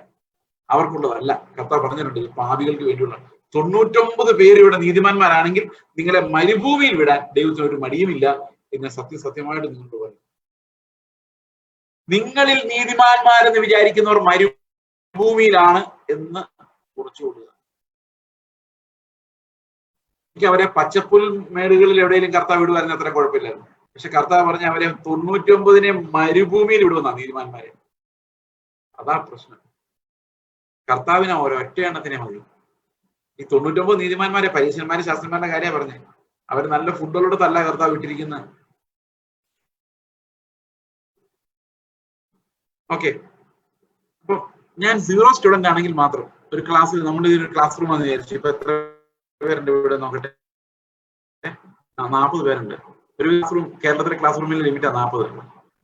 40 പേരുടെ ക്ലാസ്സാണ്. എല്ലാവരുടെയും പരീക്ഷ എഴുതിയിരിക്കുക. എത്ര മാർക്ക് കിട്ടും? ചിലർ വിചാരിക്കും 33 കിട്ടുമായിരിക്കും, 33 കിട്ടുമായിരിക്കും. കുറെ കഷ്ടപ്പെട്ടിട്ടുണ്ടല്ലോ, വെള്ള വസ്ത്രം ഇതെല്ലാം ഇട്ടിട്ടുണ്ട്. അപ്പം എല്ലാ പ്രാവശ്യം ചർച്ചയിൽ പോകുന്നുണ്ട്, ദശാംശം കൊടുക്കുന്നുണ്ട്, കാണുമായിരിക്കും. അവൻ കുഴപ്പമില്ല, അവന് പൂജ്യമായിരിക്കും എന്ന് വിചാരിച്ചിരിക്കുമ്പോഴാണ് റിസൾട്ട് വന്നപ്പോൾ ഒരു കാര്യം മനസ്സിലായി. തോറ്റുമില്ലായിരുന്നു മാത്രമല്ല, എല്ലാവർക്കും 0 ആണെന്ന്. അവിടെയാണ് മുമ്പോട്ട് പോകാൻ ഒരു വഴി കാണുന്നില്ല. ഇതെന്ത് ചെയ്താൽ എനിക്ക് ഒരു മാർക്കെങ്കിലും മേടിക്കാൻ അറിയാൻ മേല. അട്ടേർലി ഫെയിലായി. ഇങ്ങനെ ഫെയിൽ ആയവരാണ് ഞാനെന്ന് വിചാരിച്ചു. ഒറ്റയാളെ ഇനിയുള്ളൂ കേട്ടോ, ബാക്കിയുള്ളവരെ മറന്നേരെ.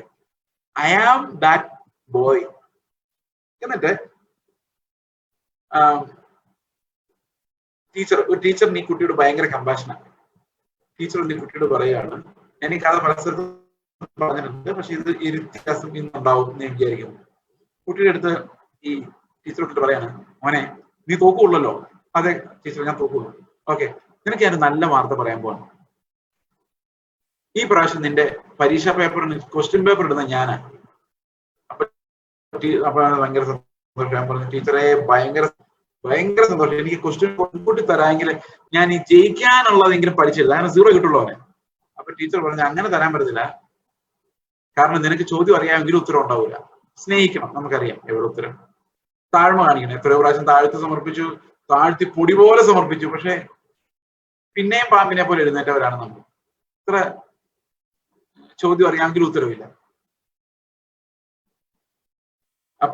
അപ്പം ഈ പയ്യൻ പറയാണ്, ഞാൻ പറയാണ്, ടീച്ചർ പറഞ്ഞത് ശരിയാണ്, എനിക്ക് ക്വസ്റ്റ്യൻ പേപ്പർ ഇട്ടിട്ട് കാര്യമൊന്നുമില്ല, എനിക്ക് ഇത് എഴുതാനുള്ള ജഡമില്ല, ഫ്ലഷ് ഇല്ല. അപ്പൊ ടീച്ചർ പറഞ്ഞു, ഒരു സദ്വാർത്തയും കൂടെ ഞാൻ നിന്നോട് പറയാം. എന്താ ടീച്ചർ? ഈ പ്രാവശ്യം പരീക്ഷാ പേപ്പർ നോക്കുന്ന ഞാനാ. അപ്പൊ പറഞ്ഞു, ഓ ഓക്കെ, പരീക്ഷാ പേപ്പർ നോക്കുന്ന ഞാനാ, ഓക്കെ. അങ്ങനെയാണെങ്കിൽ ടീച്ചർ ഒരു കാര്യം ചെയ്യോ, അവിടെ 2, ഇവിടെ 5, ഇവിടെ 3, അവിടെ 4 ഇട്ട് എങ്ങനെയെങ്കിലും ഒരു 30 ആക്കിയാലും പാസ്സാക്കി തരണം. അപ്പൊ ടീച്ചർ പറഞ്ഞു, എന്റെ മോനെ നടക്കില്ല, കാരണം ഈ പേപ്പർ പിന്നെ ആരെങ്കിലും നോക്കി എന്റെ ജോലി പോകും. പിന്നെ എന്ത് സദ്വാർത്തയും കൊണ്ട് ടീച്ചർ വന്ന് ടീച്ചർ പറഞ്ഞു, നിനക്ക് 0 അല്ലേ കിട്ടുള്ളൂ, അത്രേ കിട്ടുള്ളൂ എന്ന് സൈക്കോളജിസ്റ്റുകൾ സർട്ടിഫിക്കറ്റ് തന്നിട്ടുണ്ടല്ലോ. നിനക്ക് ഡിസ്ലെക്സിയ ഉണ്ടെന്ന്. ഡിസ്ലെക്സിയ ലേണിംഗ് ഡിസോർഡർ ഉള്ള പിള്ളേർക്ക് കേരള ഗവൺമെന്റ് സ്കീമുണ്ട്. എന്താണെന്നറിയോ? കേരള ഗവൺമെന്റ് സ്കീം വേറൊരു സ്ക്രൈബിനെ വെച്ച് എക്സാം എഴുതിപ്പിക്കാം. നമ്മൾ എഴുതണ്ട, വേറൊരാൾ എഴുതിക്കോളൂ, നമ്മൾ പറഞ്ഞു കൊടുക്കാൻ മതി. അങ്ങനെ സ്കീം ഇംഗ്ലണ്ടിലുണ്ടോന്ന് അറിയില്ല, അയർലൻഡിലുണ്ടോന്ന് അറിയില്ല, ഇവിടെ ഉണ്ട്. അപ്പൊ 0 പിള്ളേർക്ക് മാത്രമേ ഉള്ളൂ കേട്ടോ. അതെ ഞാൻ പറയാം, 0 പിള്ളേർക്ക് മാത്രമേ ഒരു രക്ഷയുള്ളൂ. കുറച്ചൊക്കെ എഴുതാൻ പറ്റുന്നവർക്ക് ഇങ്ങോട്ട് പ്രവേശനമില്ല. യേശുവിന്റെ സുശീൽ അങ്ങനെയാ, 0 പിള്ളേർക്ക് മാത്രമേ ഉള്ളത്. ആ കാണാൻ പോയ ഒറ്റ ആടിനുള്ളൂ. അപ്പോ ടീച്ചർ പറയാ, എടാ ഒരു സ്ക്രൈബിനെ വെച്ച് എഴുതിപ്പിക്കാം. പറഞ്ഞു, എന്റെ ടീച്ചർ എനിക്കൊന്നും അറിയാൻ മേല, എനിക്ക് അറിയാമായിരുന്നെങ്കിൽ എനിക്ക് പറഞ്ഞു കൊടുക്കായിരുന്നു. സ്ക്രൈബ് ഒന്ന് എഴുതാൻ വരുമ്പോ എന്തിനു പറഞ്ഞു കൊടുക്കാൻ എനിക്ക് അറിയണ്ടേ. അപ്പൊ ടീച്ചർ പറഞ്ഞു, എടാ ഈ പ്രാവശ്യം നിന്റെ സ്ക്രൈബ് ഞാനാ. പരീക്ഷാ പേപ്പർ ഇടുന്ന, ചോദ്യപേപ്പർ ഇടുന്ന, ആൻസർ ഇവാലുവേറ്റ് ചെയ്യുന്ന ആള് തന്നെ നമ്മുടെ വരാതെ നമ്മൾ രക്ഷപ്പെടൂല. എന്താ കാരണം എന്നറിയോ? ഈ പാസ് മാർക്ക് 35 അല്ല സ്വർഗരാജ്യത്തിൽ. ഒരെണ്ണത്തിൽ തെറ്റിയാൽ എല്ലാത്തിലും തെറ്റി. അപ്പൊ തെറ്റാത്ത ഒരു പകരക്കാരൻ നമുക്ക് വേണം, എ സബ്സ്റ്റിറ്റ്യൂട്ട്. അതാ ഇത്രയും നേരവും ദിവസവും ഞാൻ പറഞ്ഞുകൊണ്ടിരുന്നത്, ഞാനല്ല ക്രിസ്തു. അവന്റെ ജീവൻ എന്നിൽ വസിക്കാതെ, അവനിലൂടെ അല്ലാതെ, അവനെന്ന വഴി അല്ലാതെ, ആത്മാവ് അവന്റെ ജീവനാ തരുന്നേ, ആത്മാവിനെ അനുസരിച്ച് നടക്കാതെ നമ്മളിൽ ഇതൊന്നും പൂർത്തിയാവില്ല. ഇതെങ്ങനെ പൂർത്തിയാകുന്നത്? നിങ്ങൾ ആലോചിക്കേ. ഞാൻ ഇപ്പൊ പറയാം, ഞാൻ മരിച്ചു കർത്താവ്. അപ്പോ ഇനി നീയാ ജീവിക്കുന്നത്. അതാണ് ഫെയ്ത്ത്. നമ്മുടെ ഫെയ്ത്ത് എന്ന് പറയുന്നത് അതാണ്. I died, no longer I but you my substitute. വീട്ടിലോട്ട് ചെല്ലുമ്പോൾ ഞാൻ പറയുക, കർത്താവേ എനിക്ക് വയ്യ, വഴക്കും ബഹളമാണ്. കർത്താവ് നീ മരിച്ചേരെ, ഞാൻ മരിച്ചു, ഇനി ജീവിക്കുന്നത് ഞാനല്ല ക്രിസ്തുവത്തിൽ. എന്നിട്ട് നിങ്ങളുടെ ഭർത്താവിന്റെ നേരെ, ഭാര്യയുടെ നേരെ നോക്കി സ്നേഹമുണ്ട്. കർത്താവ് അബണ്ടന്റ് ലൈഫ് അല്ലേ, ആരെ വേണേലും സ്നേഹിക്കാം. അങ്ങനെ ജീവിതത്തിന്റെ ഓരോ സന്ദർഭത്തിലും, ഓരോ ക്രൂശിലും അങ്ങനെ പറയുന്നതല്ല. വെളിയിലെ ചാരി ഇരുന്ന സബ്സ്റ്റിറ്റ്യൂട്ടിനെ കിട്ടില്ല.